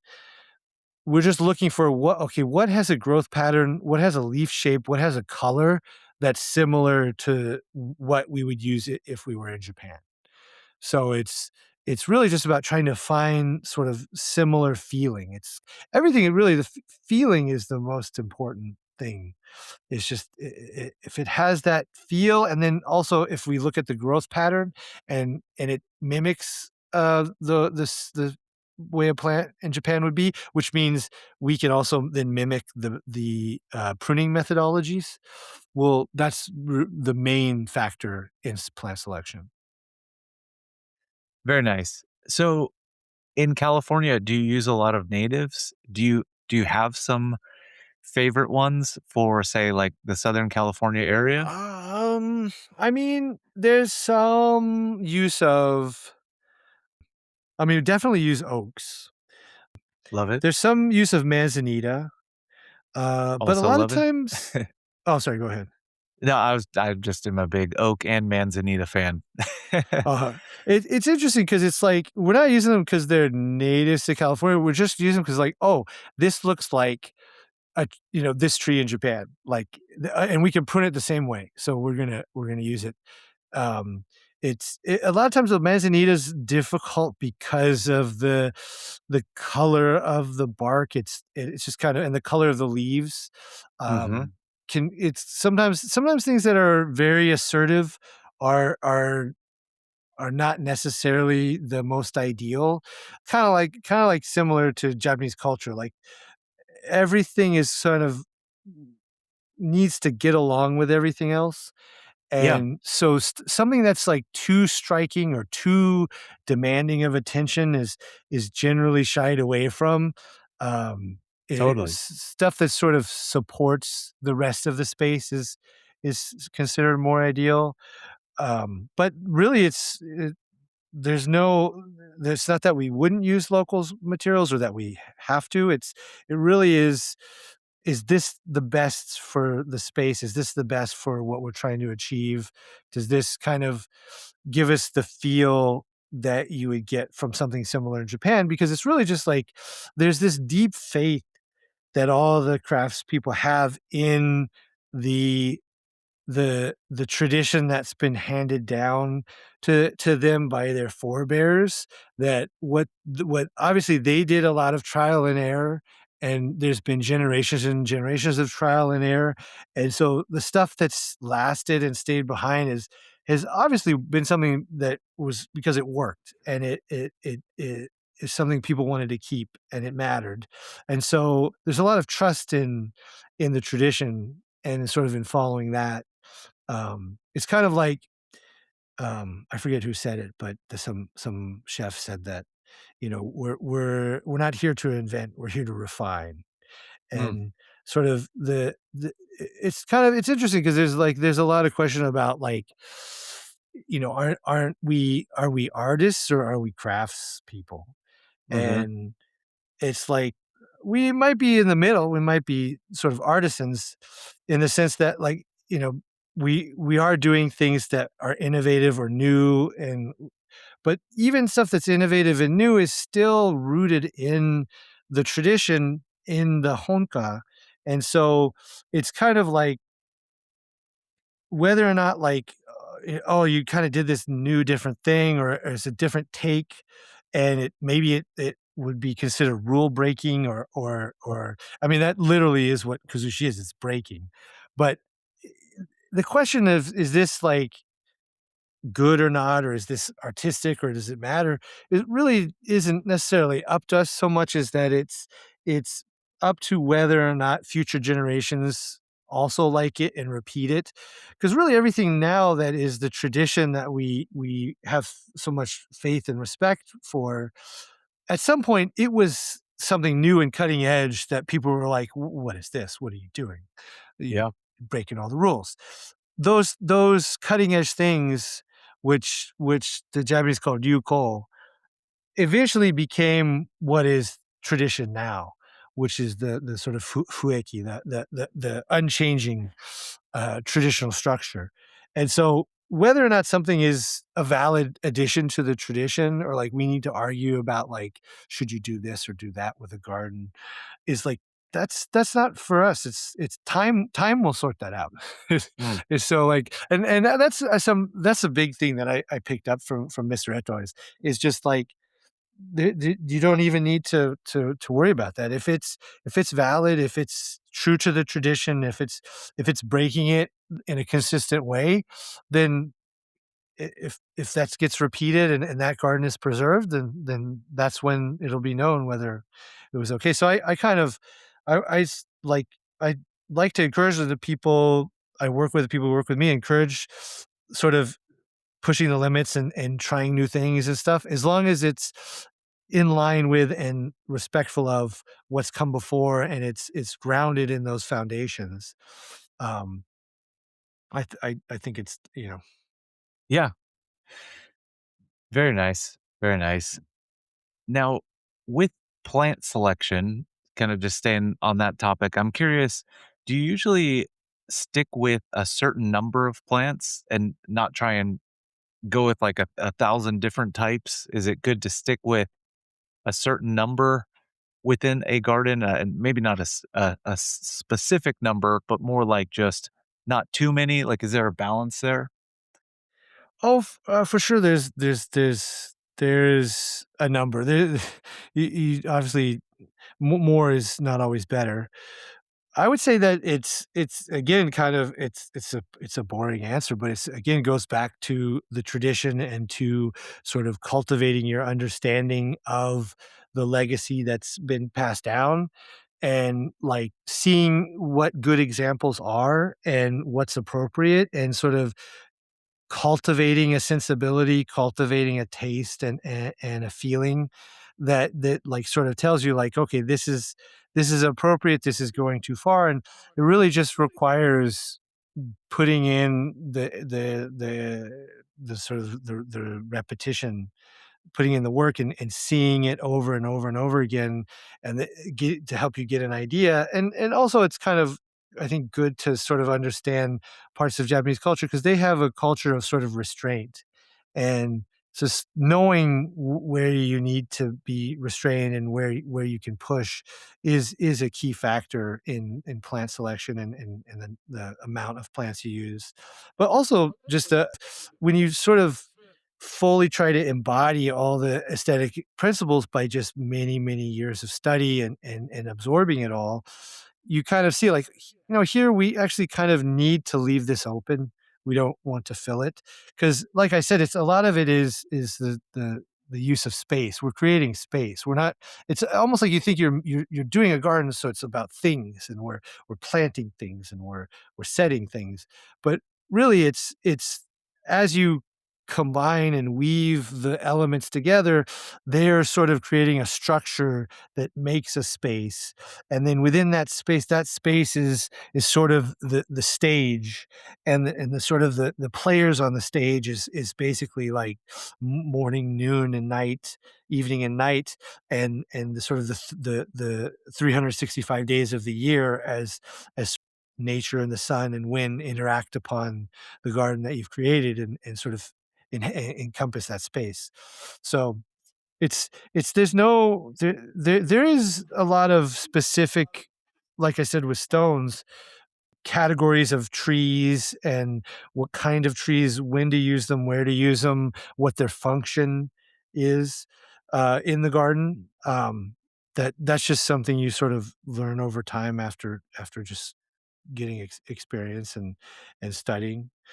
Can Um, you can you give any tips regarding maybe use of trees or use of stones? Just some like general guidelines? um, I suppose the guy the kind of the guy that is sort of is a really key figure in I think a lot of Japanese traditional arts and crafts is the tea master Sen no Rikyu, and he mm, not necessarily directly, but a lot of is now attributed to him. He left quite a few. Um, Sort of documents and ideas and philosophies about um, aesthetics and how to do tea gatherings and how things should look and feel. And one of the things that he said is, flowers should be used and arranged as they are in the field, and sort of as they are in the mountains. And so, like a lot of times, the best use of stones or trees is kind of not in this wild, like, let's do something really aggressive and stand it up on a funky angle, but sort of using the stone sort of as it would be were it in the mountains, were it part of a natural formation. One way, like, it's interesting that, like, we talk about, like, doing boulders in a garden and stone arrangements in a garden, and we call it stone placement. And it's like that's kind of the action that's happening, but the craft of it is more like a craft of erosion. We're trying to have the stones look as if they've always been there, and they just slowly eroded away through wind and water and the other elements to expose themselves out of the ground, sort of as they are, or as they would be in the mountains. Um, so I guess you could think of it that way. Very interesting. But also, like, do you know for sure how they are in the mountains? It's like you think you do, but then you go to do it, and it doesn't always come out that way first try. And I think that's what that is you just need to put in the repetitions, the iterations. You need to do the trial and error and just see and absorb a lot of stuff for a really long time. It's or work with really high level people, because then uh, you can just kind of see it all at once. And there's really no substitute for finding people that are really good at their craft and working with them, because then so much insight just kind of comes in like a tidal wave. So it's really hard to give a tip or a pointer, but I guess the biggest tip would be work with somebody who's really, really experienced and really competent. Yeah, very nice. What has using American tools and machinery been like in terms of like I know you learned with the things that they utilize in Japan and then coming here everything is different. What has that process been like and what does it look like for you now? I mean, not so much is different. I think, construction is sort of standardized worldwide. I suppose that the all the traditional tools y I brought back from Japan. I every time I go to Japan, my suitcases become, 1-ton objects because I fill them full of tools. Yeah. Um, so a lot of the tools is source in Japan, or I make myself Oh. here. There's certain kinds of trowels I just make myself. There's a tool for tamping soil or for locking stepping stones into place, called a taco, and Oh. that's something that we just make out of wood ourselves. I mean, the cranes. A lot of cranes are actually made in Japan, so the cranes are the same here as they are there. And even excavators, the control pattern layout is different, a little different, but it's not. I mean, it's just a matter of just putting in the work, Yeah. I suppose. Do you do you use tripods very commonly to move stones or more Only when access is limited. Um, makes if it sense. Makes if sense. it if we can access it with equipment, we'll take in equipment. Um, but there are times where there's just no access, especially in sort of more older areas, urban areas, and that'll be tripod. Um, but it's like it's kind of it's not so much that like, oh, it's got to be this tool or that tool. It's like whatever gives you the end result. That makes total sense.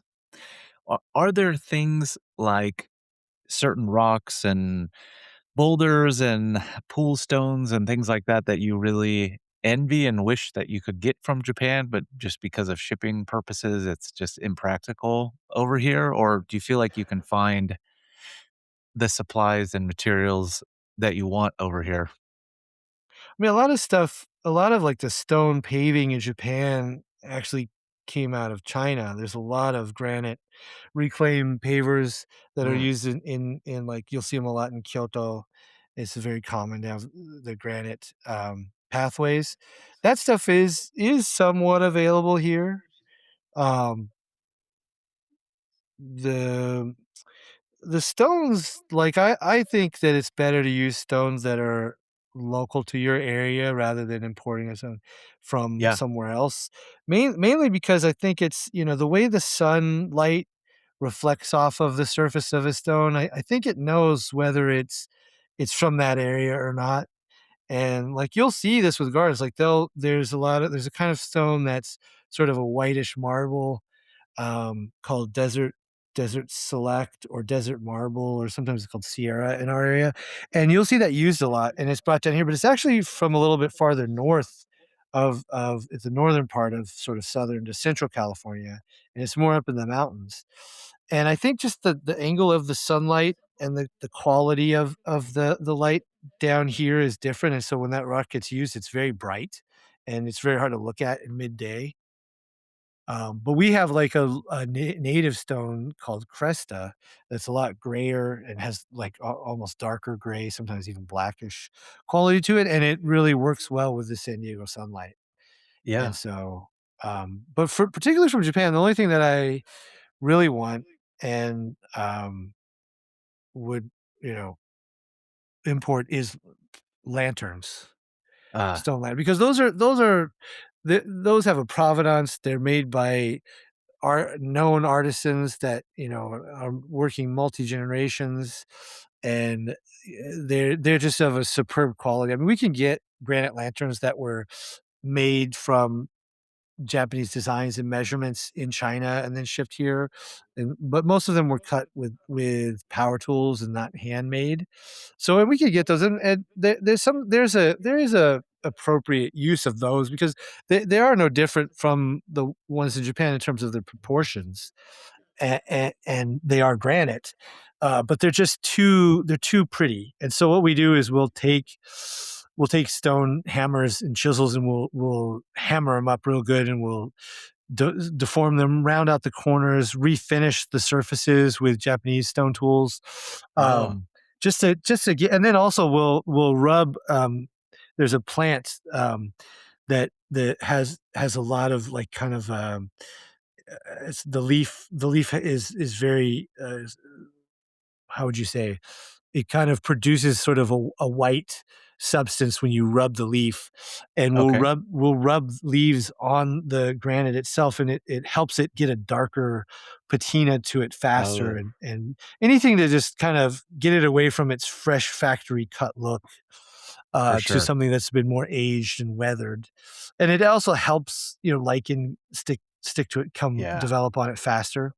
But if I could import, I would most certainly import high quality lanterns. There's actually a lantern company that's a sixth generation company called Saida Stone, um, and they've been coming to the United States and doing workshops and things like that. And I hope more of that happens. And there's more Oh, because really, like a lot of times people will like, oh, I want a lantern, but it's expensive. It's even the Chinese imports are could be $2,000 $3,000, and sometimes people might have like, oh, that's for just one thing, we're going to do a whole garden here. Um, and I mean, the only thing, one Bill Castellan, who is a garden builder in the Bay Area I work with, he says something that I really like, is that when people say like, I don't want to use this, I don't know if it's going to fit, it's a lot for this one thing, so maybe this is a $7,000 lantern, and he'll just kind of calmly turn to them and say, well, do you want the garden to look like you ran out of money halfway through? And I always get a kick out of it. He's a guy who can say his mind, is something I respect very much. He's really, really a fantastic garden builder. But the other part of that is like you're not going to have to buy a lantern every year. Like hmm you're going to buy a couple, maybe one, maybe three. And the other thing is if you buy a good one, it has resale value. It's a work of art. yeah. It's something to appreciate. It's not just so that's why when people put concrete lanterns in their gardens, Oof. it's another. There's another quote from Bill Costello, and it's just he calls them abominations. That's just his favorite word. So now whenever we um, Matthew Galacio, who's works with me, he's kind of become my I'm familiar with right him. hand man. Yeah. He whenever we go to a new garden and we see a concrete lantern, we're just like, it's an abomination. It's better to not have it at all if you're going to Yeah, do that. for sure. Um, I get that. I get that. Gotcha. Very interesting. Yeah, you know, one thing I'm also interested in is like, have you guys done any bonsai specific gardens where you're highlighting the trees, and do you have any thoughts on that? I think that's something maybe outside of the scope that you typically do, but is that something that you are interested in potentially doing? I have done that in the past. I've built sort of benches and done the layout and sort of just through familiarity with Japanese carpentry and sort of how the benches look in Japan. And then sort of done gardens around it adjacent to it. But a lot of times, my instinct is to like tell people like do less garden.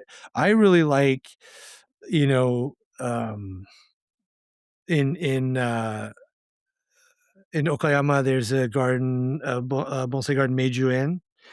Um, I like their garden is just some nice pathways and sort of black fence backdrops, or I haven't been there, but Shinji Suzuki's garden in Yeah. Obuse, the just that kind of just restraint is always better. I mean, there can only be one star of the show. The rest has to be good supporting actors. Really, a lot of times, like the old high level Japanese garden builders, they'll judge your work more on how you handle the supporting cast and where you place it and how and what effect that has in terms of what makes a good garden builder is, because anybody can take a really, really amazing set of stones that have been pulled out of the mountains that are craggly and real interesting and put them into a 3 stone or a 5 stone or a 7 stone layout and bring in a Uh-huh. really nice, styled pine tree and compose that together. Like that's almost not amateur level, but that's not very impressive. It's like, how is the framing done? What was the space? What's the backdrop like? What are the sort of the elements that set off the composition? What frames the foreground? That's really where someone who's skilled and high level, like you'll find the that part of the work is really tight and really done well. And so, not that you certainly shouldn't do combine Japanese gardens and bonsai. A lot for bonsai stuff, I relied a lot on Matthew. Uh, he's Yeah. he's he's definitely an amazing talent in that. So, but I think just because we like have been working together for some time now, and like we also work with Mr. Eto, exclusively, it's kind of everybody sort of developed the same sense of taste and sensibility, and so really, it's not so much what you put in it; it's just how you use it. Yeah. Well, and so, Abram, I could totally edit this part out. But one thing, I would be really interested in, and I don't know if you see my Instagram very much, but I have a bonsai garden, which it was the first time I've ever built anything like that. And, I didn't really consult with anybody. I just kind of hodgepodged it together. And I feel like at some point in the near future, I'm going to kind of do like a version two, or I may just slowly start adjusting piece by piece. I'm not exactly sure. I would love, and I don't know if this is something that you are open to, but I would love to consult with you somehow or hire you as a consultant, is what I mean, to just maybe give me ideas. I would love to pay you to just take a look and like give me your thoughts at some point. And I'm not sure if that is something that you do or not. And I can totally edit Oh this yeah, out. But do I do consulting. I I try to be involved in the whole process. It's actually good when things start out as sort of talking and consulting, and it's not a rush. Like a lot of times, what I finding myself doing is trying to slow everything down. One, because just the schedule, but yeah, when for any kind of especially new project obviously when the project is going, we try to do it quickly and speedily. But in the development phase, it's always better to have a slightly slower, more considered approach. And sort of, it's almost like it's for because this tradition is so old and so rich. It really does take a lot of, I think, studying and of sort of cultivating your sense of taste and your just sort of awareness of what you're getting. Because I think in the same way, like with bonsai, like like I really like this type of juniper. I really like this type of pot, and this style. Maybe it's Hankengai, or maybe it's any number of things, maybe a kabudachi, like this is, I really love that, I want to have that. But you study it and you know about it. You see famous ones that have been showed at the Kokufuten or Sakufuten, and so you're sort of aware of like the artist that made it, and like you sort of join the fellowship in a sense, and it's much more meaningful to you versus like when you do a Japanese garden and you might have myself or somebody who's a long-time practitioner say, we're going to do this, and we have this available possibility of making this kind of garden with these kind of elements. It's a little bit of a one-way street, and it's like, yeah, that's like really nice, but like I was saying before, like it's really nice when somebody that's like grown up in Japan or spent a long time in Japan and studied or did they just study Japanese gardens a lot, and they're like, this, it's not the sort of surface level stuff that's easily available. It's the deep dive. They've taken many deep dives into it, and they're like, I went to this one temple that was sort of off the beaten path in Kyoto, and they had this one entryway, and there was this space that just really was amazing. And then like we could say, oh yeah, we've been there too. We know that temple. We know that how that garden is, and that's really cool. We'd like to do something like that. And then it becomes a thing of like, on us is like, can you pull that off? Versus telling someone like, hey, there's this really cool thing and it would probably go great in your space. You should have it. But then, the deeper references to what it is, it's way much better when everybody involved knows it and is experienced in it. And it's not that you have to become an expert in it, but just like kind of being a patron in a sense, being a fan of it really helps. Because then it's Yeah. also a great challenge to us, because it's like, then we know that you've seen the thing that we've seen, and then the expectations there, and so when we deliver, it's that much more satisfying. That's super fun. I love it. And yeah, I would just say, if you're ever in the area, I would happily pay you to come uh, give me some guidance with my garden. So Yes. Oh just want yeah, to I'd throw that love to out there. stop. I'd love to check out your trees. That would be awesome. Cool. Well, I guess and we can totally catch up more about that later, but I'm in the San Luis Obispo area, so if you're ever traveling up to the Bay or anything like that, I uh hope to be traveling up to the Bay. Oh gosh, I don't know now. Everything the schedule is pretty stacked, but I yeah, hope to at least by the end of the year be up awesome. there working. If all the rest of the schedule goes according to plan, which it rarely does, because we work outside and we have to deal with rain, Yeah. and Yeah. nature tells us when we can work and when we can't. But we've been lucky so far. That I sounds I great. I I was wondering if I could, um I know you brought up Shuhari before, and I didn't know if you, I feel like that's like, kind of used a lot, and you see it a lot in, um, business sort of, I don't know, like motivational books or videos. Like sometimes it'll show up in my feed, possibly because I'm searching Japanese terms a lot.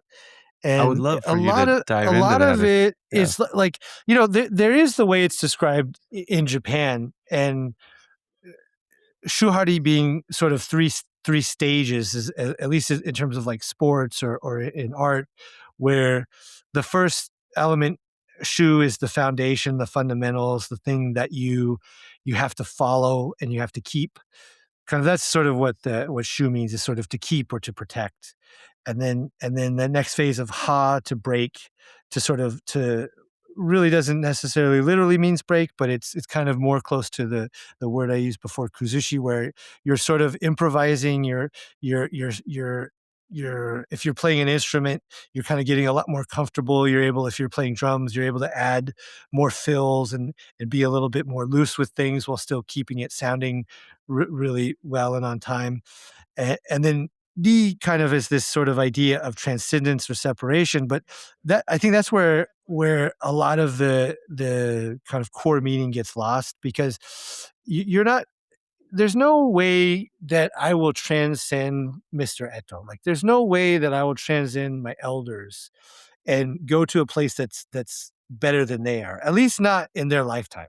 Maybe when I get to as old as them and have gone as far as them, then maybe there is some new territory, undiscovered territory. Although I'm very suspicious about that. It's more sort of the departure, the separation, the final element of Shuhari Dari is uh, a kind of a separation from one's own ego, of one's own self, that's become sort of competent in the fundamentals to the point where they can start to improvise and sort of fine tune and add their own spice to it. And it's sort of a separation from that self and that ego back to the basics again. And the reason why I've come to think that way is the I mentioned Sen no Rikyu before, and sort of his teachings on tea ceremony. One of the things that one of his famous quotes is that practice means learning one thing and understanding 10, and then returning from 10 back to the original one. And so it's like you go you start at the basics, you go all the way up to 10, and then by returning back to your sort of foundations, or your kind of your original core teachings, the you, when you're at one, when you're a new apprentice and you're learning one, like you, like there's so much things just flying about that you don't understand and can't absorb, and you're just like hustling and rushing every second. And so it's one, you don't get to experience a lot of one. You get it, you become competent in it, you sort of work it out, but there's a lot that you miss. And someone who's seen 10, who then takes a real sincere look at 1 and 2 and 3 again, there's so much more to be discovered. In fact, there's so much to be discovered at 1 and at 2 and 3 and all the steps, that you can go from 1 to 10 and back again endlessly, with many cycles. And so there's even another quote that is like, sort of suggests that, like, when you're sort of doing the practice, like, it's not that you have to overcome a teacher, or like you're trying to get to this end point. It's really more that you're participating in a cyclical tradition. And if there is something new that's created, it's kind of going to be something that grows out of the tradition. And it's what makes it good is it's because it's rooted in that original tradition that's been handed down by your elders.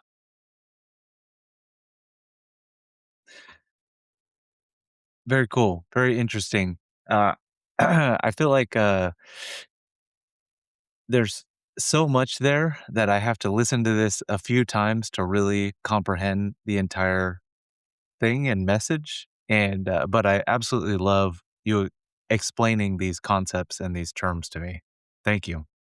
Oh, I'm talking about them all the time with Mr. Eto, and with Matthew, and with my other guy, Ryan. Shout out to Ryan. He moved back home a couple months ago. He's starting his own uh, tree growing operation up in Oh, the in Half Moon Bay. But I'm talking to pretty much everybody. This is the only thing we talk about. It's just, what is the craft? What does it mean to be a craftsperson? Like, what are the attitudes you need to have? How's the way of thinking? Because that's kind of like what it is in Japan. I mean, I try to, as much as possible, and it's the thing that, like, kind of really keeps me focused is to you can't do it like Japan because we're not in Japan, but to share as accurately as possible, as much as possible with anybody who works with me, like how it would be in Japan and what's that perspective and how to look at it and how they would say it, what's the word for it. Um, Matthew speaks a fair amount of Japanese, so I would definitely use it at work. And of course, Mr. Eto doesn't really speak any English, so we're only using Japanese when we're working with him. And so I feel like just all those things. It's kind of like um, one time I read something that stuck with me about what when someone was asking like what is Japan and Japanese culture and their arts and this person likened it to the food. I don't know if you've ever tried it, called natto, the fermented soybeans. Fermented soybean. Natto. Yeah, I actually it's like haven't tried it. like I've heard about it though. it's fantastic. Yeah. Okay. Either people really love it or really Or hate they hate it. Yeah. but it's wonderful. If you mix in some green onions and maybe you could sesame seeds, sometimes a little bit different sauce. Whatever you add to it kind of changes it, makes it more interesting. So a lot of times is I you would have it like for to. your breakfast on top of your rice. So I'd it's like to try it. but anyway, that's not what, what the point. Even though I could talk at length about natto and how good it is, but it's kind of like it's a fermented thing. There's a lot of fermented. The miso paste is fermented. A lot of what like sort of the crafts arts and stuff like that is in the culture is a culture of fermentation. And so it's not like Mm, that you hear a thing or experience a thing and then boom, it you get it right away. It's something that you kind of have to sit with and let it sort of start to bubble up and ferment and kind of build richness and background flavor. It sort of really requires sort of like a lot of like little tiny, like the way the microorganisms work to ferment the natto. Like it requires a lot of tiny little observations, and like yeah. they actually like they Japan speak to this specifically. They call them kizuki, and like these little tiny observations that you get just by doing the same thing in the same way for a long period of time. It's not that you're just like mindlessly doing the same thing in the same way.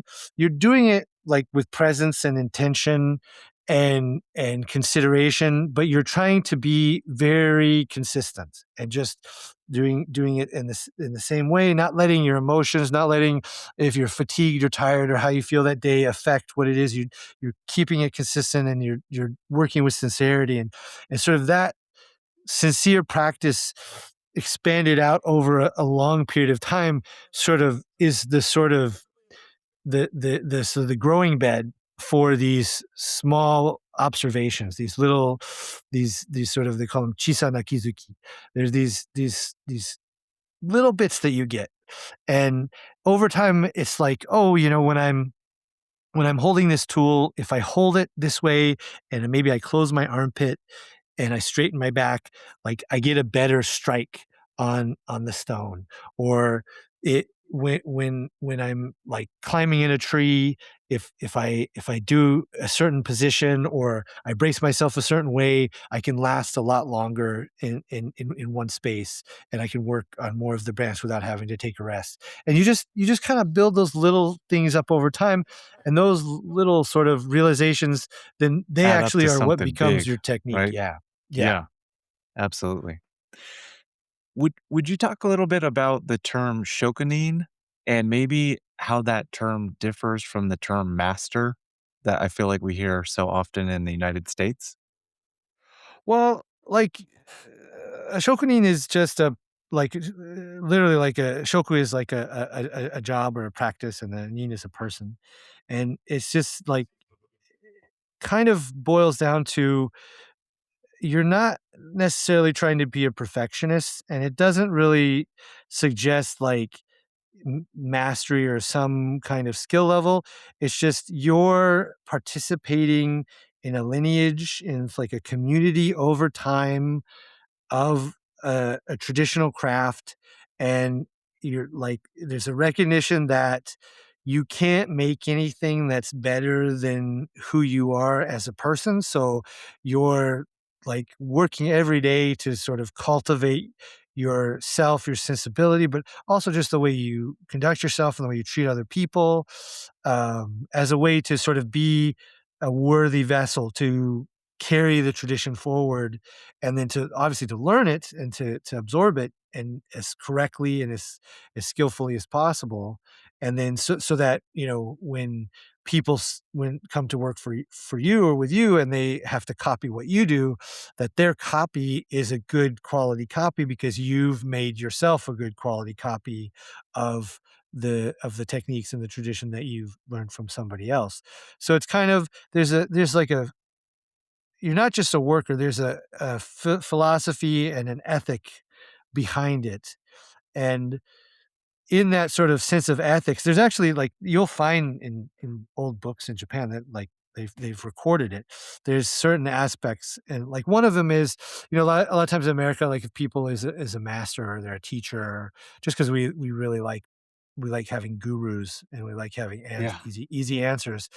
There's a sense of, like, people will say, well, this is my technique, and like you'll never hear like a shokunin in Japan say like, this is my technique, like they own it. Yeah. Like, it's a sense that your techniques, your skills belong to the greater society. Like, because you exist in a place of service, and like it's service to the people you work with, to the patrons who hire you, to the materials, and then the craft itself, and to making sure you have high fidelity in the way you carry the craft forward. So it's like, it's not so much uh, uh, just a, um, I do this, and this is me, and it's mine. It's you're participating in the creation of the world. And so that could be, if you're like a carpenter, you're at somebody's house, or if it's a garden, it's a place that people are gonna go and sort of relax at the end of the day. And so it's a important part of creation, in the sense that you are participating in that. It's more of a, there's more of a sense, like, the way in Japanese, like, we just say, like, I did this, or like, I gotta do this.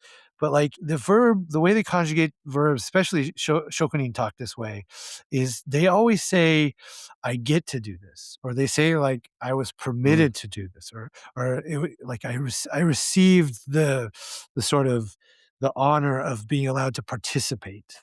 Like, I they like never say, that. like, "I did that for you," in that sort of sense. It's always the other way around. Even if, like, they're, like, the whole reason this thing is happening, and without them, it wouldn't exist. Like, still, there's this sort of level of humility that's, like, you think you're being humble, but it's not even close.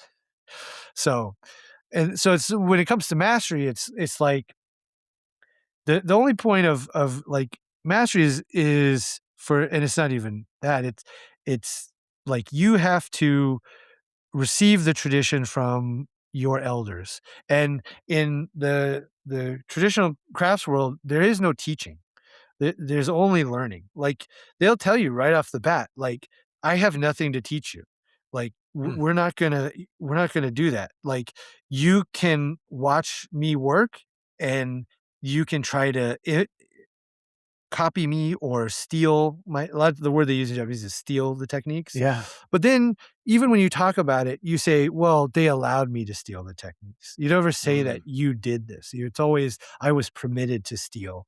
And so that's why sometimes, like, it's such a big thing if somebody does something, even in tea, not just in the crafts world. If somebody does a certain technique in front of you at an angle that you can see it really well, like, that's a huge gift. Like, they're giving you something that you can then try to emulate and copy. And the reason being is that, a lot of people think, like, that's, like, really harsh. Like, I'm not going to teach you anything like that. Like, how does someone learn their job? The teach Ultimately, it's like, our time frame is too short, probably. we think like, oh, well, you got to teach somebody, get them up to speed because, we're doing this.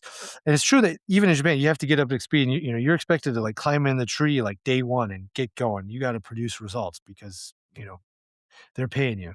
But the sense of like, in terms of why teaching is avoided in the traditional structure of crafts is it seems like a kind thing that's actually very harmful long term.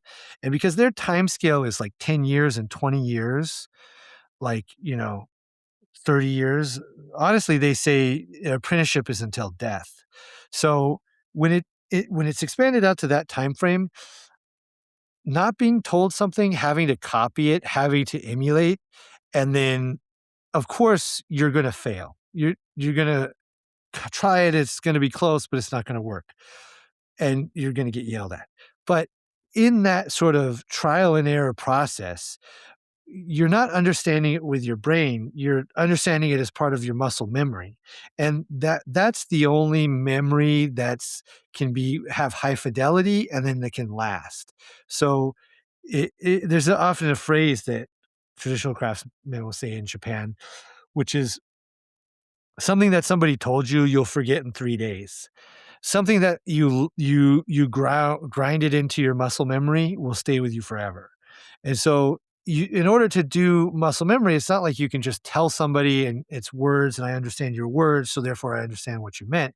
It's the body needs to learn it. So in order for the body to learn it, you need to try it and fail and then try again and then start to have these little revelations and then get a little bit better and a little bit better. And then that becomes such a solid foundation that's unshakable that then that leads to the even higher level technique. Because a lot of people, I think they're looking at like a 2 and 3 year, 4 year, 5 year time frame. It's just not enough time. It's what happens after 10 years? What happens to your skills after 20 years? Like that's where they're aimed at, where they're trying to get you, I think. And so it's like sort of trying to think, oh, this is a master and he's going to teach me is really it's the complete opposite of that. And then Yep. Mastery ultimately is they say it's an illusion of the people who are less experienced, because once you like even with talking to Mr. Eto, like when you he'll be like, even at this age, I'm still learning new things, Yeah. and he'll sort of have this attitude of like, well, I don't really know, and so I'm going to try it and find out, and I he love doesn't that. really even act as though he's a master of anything.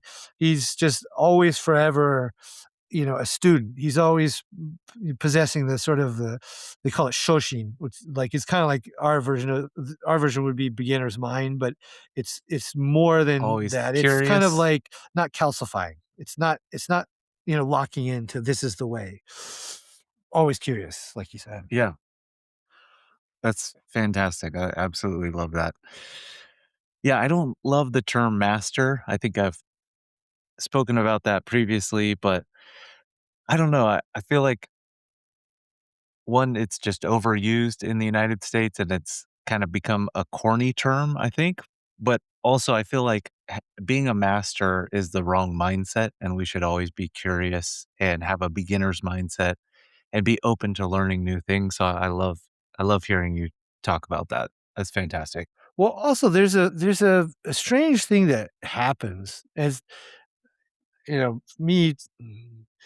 I don't have enough decades to fully be experiencing yet, but it started a little bit for me, and certainly I see it in Mr. Eto a lot.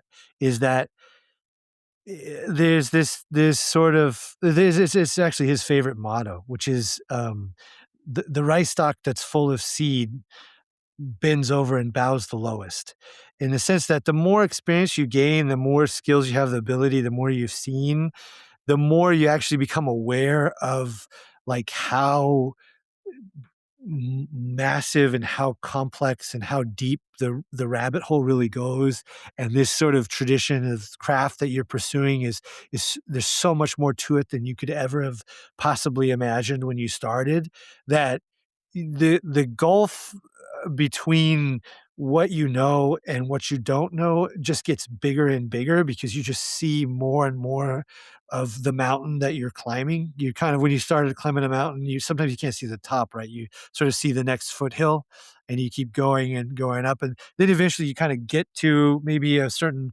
halfway up the mountain point that where you just switch back, and it allows you to sort of open up to see the valley and the peak that you're headed towards, and you kind of have that oh my god moment of like oh it's way up there, and so it's kind of like that there's no mastery when there's that sort of that level of humility, that it's just like you the more you see what it truly is, what the tradition truly encompasses, you really just can't have an ego because it's just it's so overwhelming. But if you're kind of sort of focused on yourself too much and considering what what is my skill and what is my level of mastery, and who am I teaching, you probably might be blinded to how big the mountain really is. I think there's a lot of things that we could learn in the Western world from how they think about things in Japan. A lot of great concepts and interesting things there. Yeah, I mean, one thing I really want to say because I've it came to my attention is that actually through a friend who does carpentry, who does Japanese carpentry, and like he had a really like rough experience with an elder carpenter that he worked with, who's this American gentleman who went to Kyoto and studied carpentry in Kyoto, and my friend. Well, he's been to Japan. He didn't do a lot of, in-depth study and formal study in a sense, but he's a fantastic carpenter. He's now he runs quite a big carpentry business, doing incredible work. But that elder person who did train in Japan, kind of sort of used his experience in Japan to sort of belittle and put down my friend, and to like tell him like you didn't do this, or you didn't have this experience that I did, so you don't know. And so he kind of gate kept in a sense, the result of my friend was that he kind of felt intimidated by Japan and kind of turned off by it, and sort of it closed his ears to you know all the good things that are there, that are just hidden beneath the surface, and in some places hidden very deep. And I felt like incredibly remorseful hearing that, because I realized like, if you have gone and worked in Japan and done a formal training or worked for a company or whatever it may be, there's this sense that you kind of get treated like you've had a unique experience. And so there's this sort of expert culture that sort of seems to come along with that. And I never wanted any of that. I'm terrified even to teach anybody anything because of how hard that is, and what I mentioned previously. But it's like I just wanted to participate in this tradition and build these really cool things. But in a sense, it's like if you are too focused on like, well, this is how it's done in Japan, and the way you're doing it is this American way, and it's not right, and it's not in keeping with it, and it's somehow wrong. It's like I feel like that kind of has to stop, and like the kind of sort of the thing that I don't ever want to be, and I don't like being around, is people that are sort of gurus that take their sort of unique and like sort of brief experience and sort of make it less accessible in a way, because maybe that is like you do for business, you do want to look like you're this very competent expert, and that you know things that other people don't know. But in considering like how fragile the human body is, and how all of this tradition only exists in the only accurate way that it exists, it may exist in books, but it really exists in the human muscle memory. And given that humans are fragile beings, like we really not need to like any kind of behavior that's would amount to gatekeeping, really just is unacceptable when you consider how it's actually critically important that the tradition gets shared with as many people in as accurate and high fidelity way as possible. And so I I I kind of think that it's it's hard because I don't feel like I fully am a worthy vessel to carry and share the tradition, at least not yet. But at the same time, like that's why there's all these things that seem like, oh, the Japanese people want to do things, but it's a waste of time, or there's all these extra steps, or they're worried about like how you hold your chopsticks and how you eat your rice, and like how does that have anything to do with work? But it kind of does. It kind of everything is connected to everything, and sort of if you like do something or you teach or share something in the wrong way, either positively or negatively, and someone's not ready, it maybe the transmission is a little bit corrupted and it's not as accurate, and that's the same as not transmitting at all. So um, I don't know where I'm going with this, but No, so much good. You dropped so much knowledge on me right now. I really appreciate it. You have a very humble mindset, and I really appreciate that and respect that a lot. And I feel like a lot of people in the West could really learn a lot from, or could use a little bit, or could be a little bit more humble themselves. it's tricky because like as just a short story, like the first time I worked with Mr. Eto as his sort of foreman and interpreting and helping him run the project, there's a lot of times where we'd have meetings with different sort of people on the American side, and um, a lot of times being, uh, 5 decades, now 6 decades in, practitioner of the Japanese landscaping crafts, Mr. Eto's, like, incredibly humble. Like, his level of humility is, highly polished, and it's deeply sincere. But when he talks, it means he says things in a way that are not very direct, or could even leave you with the impression of, like, "Does this guy know what he's doing?" Like, he's very Yeah. deferential. And Okay. instead of making very clear, definitive statements that sort of the sort of aggressive way you would expect somebody who's in charge in America to speak. Yeah. And so interpreting that Japanese into English is very tricky, because really what he wants to do is something he's not saying very specifically or directly, and he's Mm. sort of deferring to the other side and what they might think, and because he doesn't assume that he's the all-knowing and he has all the right answers, and he also wants to respect where they're coming from, because sort of respect for others is sort of one of the sort of core traits of sort of Japanese landscape craftsmen, or any kind of craftsman. That's sort of part of the ethos. So getting switching that over to, yes, we're humble to the patron and to the craft and to the work and the materials, but balancing that with being able to say, but no, this is going to be how you want to do it. This is going to look amazing. We should do it like this. Yeah. Is tough. Is so because you really do come off quite soft, Yeah. for by American standards, and it's like, oh, so this guy he's not a big deal at all. But the whole thing is like they one thing that another way of saying it is that they say that the the clever hawk hides his talons. So it's you Mm. don't want to be sort of parading all your skills out all at once.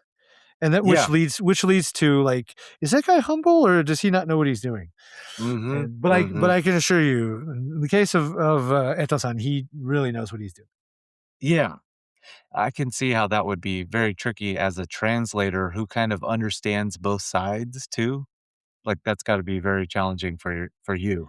Yeah, because Japanese they have two minds, like, they call it the honne and the tatemae.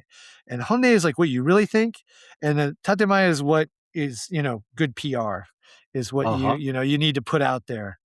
And because a lot of times, like, a lot of Japanese is based on, like, read the room, like, feel the atmosphere. Like, he's saying that, but there's no way on earth that that's what he really means.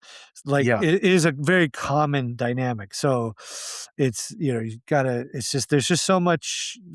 That's why when you meet sort of Japanese people for the first time, they'll always do a proper self introduction, tell you where Mm. they're from, how old they are, where they're working, who they're working for, what they did, where they went to school, because the vertically oriented hierarchy needs all those cues, because in order to know how to talk to you Mm. properly, I need to know how old you are, who you're with, where you're from, what the background is.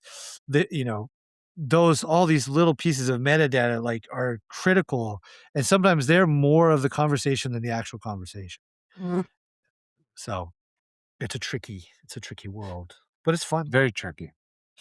Very interesting. Fascinating.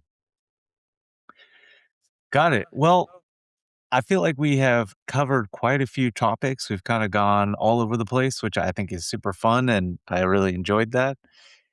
Uh, I guess, is there any other areas that you're interested in talking? I want to be respectful of your time too.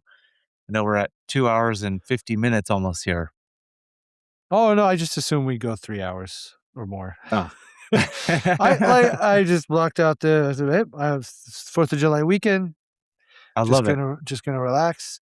Well, also, I like, it's I guess that I would talk about what I mentioned before, the concept of N, like, mm, talking to people and talking in front of people, going to conferences or, like, doing workshops and stuff is my least favorite thing in all the world. Mm. And, uh, sort of talking in a way that's like, "Oh, this is gonna be go out to the masses," also terrifies me. Like I can't even begin to explain. Um, because a lot of times you're taught that, like, the garden is the main thing, the work is the show, and we're sort of behind the scenes, and the work should speak for itself, and so we certainly shouldn't be out in front of it. Um, and just my own personality also, I don't like. But in terms of like I've been trying to follow sort of what they teach in Japan of like you need to respect in when you receive it. So, like, I just, it was kind of out of the blue that you reached out to me, and my first thought was, "Oh no, I, how do I say no?" But then I realized, and I've been realizing that more lately. I guess over the past 3 years, because a lot of times I had done up to now, I'd go and work with different people and crews and working with Eto-san and stuff, and a lot of people would come and work with us, but I haven't had anybody sort of work with me directly, uh, sort of, for Dalton Landscape. And a couple years ago, um, Ryan Chapman, and then, quickly following him, Matthew Glassiuk, came, and I was able to bring them on board, and work with them, and sort of that experience made me kind of realize, like, you can't really go out and just say like, "Oh, this person, they're going to be suited to this, and come over here and work. We got a job for you." It's kind of like, y- for you have to really be suited to the work and to the craft and to the mindset, especially, given all the ethical and philosophical aspects involved. And so, kind of both of them just sort of really fit things really, really well. And I realized it wasn't really anything I did, like, to other than maybe just trying to do a good job every day, but it was really N that sort of brought that those connections to me. And I had been thinking about that previously, and of course, Eto-san always is talking about in and the importance of in, and how that is the sort of the core force of the universe, and what it needs to be respected as much as possible. And so I just saw that you reaching out to me was kind of a small piece of N, and it was up to me whether or not to acknowledge it and respect it and see what it was, or to turn it away and to let it break. And so, even though it's, the not it's definitely a fish out of water talking to you right now, I realize that in as much as I had received the in to be able to have a conversation with you, that I should definitely take you up on the offer, and respect the sort of the gift that the universe is giving. So, in as much as I'm doing that, I really want to say things in a way that's accurate, and not not portray myself or what I do incorrectly or others. So I really appreciate the opportunity to talk to you about all these things. Yeah, absolutely. And it's interesting. I feel like personally, I just took a Myers Briggs test for the first time, and I don't know if you ever taken one of those before? I do not know what that is. Okay. Well, anyways, so one of the tests is, are you an introvert or an extrovert naturally?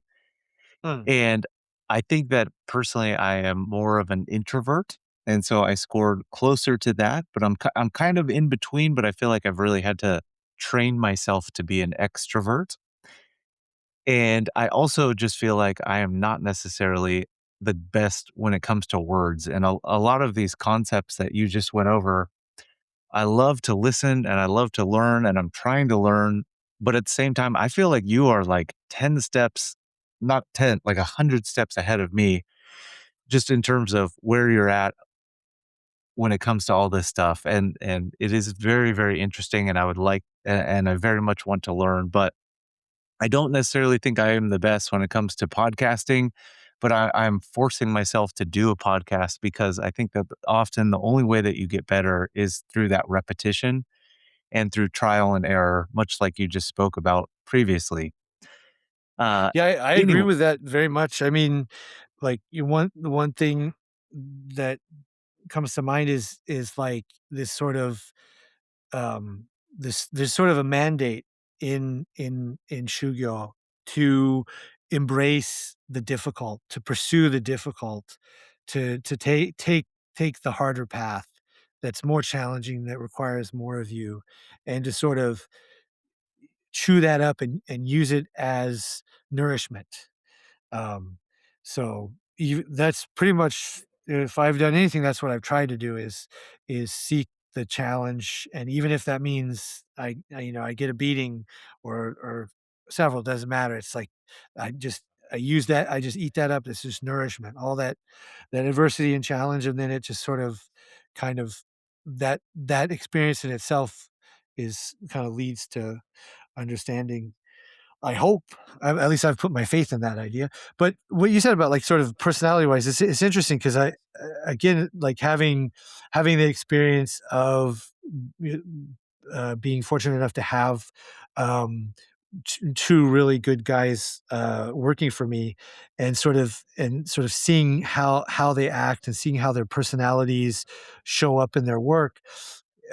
It's really like it's exactly like the experience I had in Japan, in the sense that it's not so much introvert extrovert.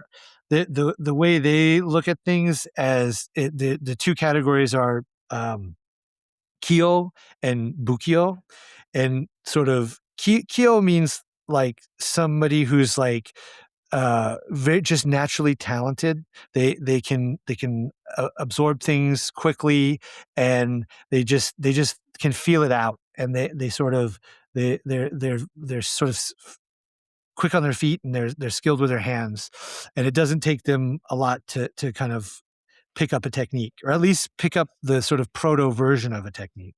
And Bukyo is the sort of exact opposite of that. It's it's somebody that, like, in order to mark out a straight line, needs to get a string and line it up and mm, make sure everything's sighted perfectly, and then mark it in very small increments, and then they get a straight line. Whereas a Kyo person can kind of look, and maybe it takes them like one or two tries, and they can mark out that straight line, or draw that straight piece of chalk on a piece of wood, or whatever it may be. And the Kyo will will progress quickly, but a lot of times what they say is that you drown in being kyo. Like, it's so everything comes so easy for you. It's almost like you lose interest, and there's obviously a deeper level of technique that you need to absorb and bring into muscle memory. And sometimes when stuff comes easy, you don't put in that sort of extra practice, going out every day and really like, how does this really work? Like, I just felt it out and got the right answer, but like, what are the steps? What are the details? How could, if I had to explain this to somebody, what are the intricacies of it? And that's a place where somebody who's a bukyo will really shine, because they have to learn every piece of a thing in order to get it, and they have to sort of struggle and really kind of go 1 through 10. And it may be that, like, where you're sort of Kyobukyo, there's a little bit difference in the kind of work they do and how quickly they absorb stuff at the start. When you draw that out over 10 years, like, somebody who's Bukyo generally has a much more grounded understanding of things, and Mm, it can develop a consistent technique a lot better. And but that being said, somebody who's Kyo, if they adopt a Bukyo mindset and not just get it, but really put in that extra struggle to understand it on a detailed level, that's your Michael Jordans and your sort yeah. of your really high level craftspeople. So I'm more of a Bukyo type, but Yeah. but and both Matthew and Ryan, they have Kyo aspects to them. I think Mm, everybody's kind of a mix of it. It's a spectrum, but yeah. yeah, it's been a really great learning experience for me. I'm very humbled by everything. So kind of it only would be this time now that you reached out to me that I'd be thinking about all these things that I just talked about with you. So it's kind of Yeah. a it's kind of a interesting coincidence, even though there Ah, there are no coincidences. well, I feel like you have a lot of very fascinating wisdom in your mind, and I think you need to either have your own podcast or write a book or something. I have learned so much just on this, and I'm gonna re-listen to this episode. Sometimes I don't listen to my own episodes because it's kind of weird to listen to yourself, but Same here. Can't do it. this one in particular, like, I'm really excited to, like, give it probably a few listens so that I can really digest some of the thoughts and ideas that you talked about. So I really appreciate it, and, like, all of your Japanese gardening work is so high level, and it really blows me away, and I feel like we're lucky to have you in the United States. Uh, I when I first saw it, like I said before, I thought I was looking at pictures of Japan, but it's the US, and so that is just so cool, that we have you as a resource here in the US. Well, thank you. I appreciate those kind words. I feel I I feel so much still a beginner. Like, I haven't had really one instance where I felt like I figured anything out. It's everything is still very much a sort of a haze of like, is that the next peak up ahead, or where am I going? Uh, So I appreciate that you say that, because that's is the goal. The goal really is, ideally to make it look as close to Japan as possible, and to make it look like wasn't just newly built, but it's been there for quite some time. yeah, And that's really the trick. That's still something that I'm working on. awesome. Awesome, awesome. Well, hey, thank you so much for your time, Abram. I really, really appreciate it. And like I said before, I hope if you're ever passing through, I would love to have you consult with me and help me with my bonsai garden. I would love to do some more work on it here in the future. And I really appreciate the time. And I'm gonna throw a link in for your Instagram and your website. Was there anything else you wanted to mention regarding like your business or anything like that? No, I mean, if I could do any kind of promotion, I would just like to, promote Hiroaki Eto.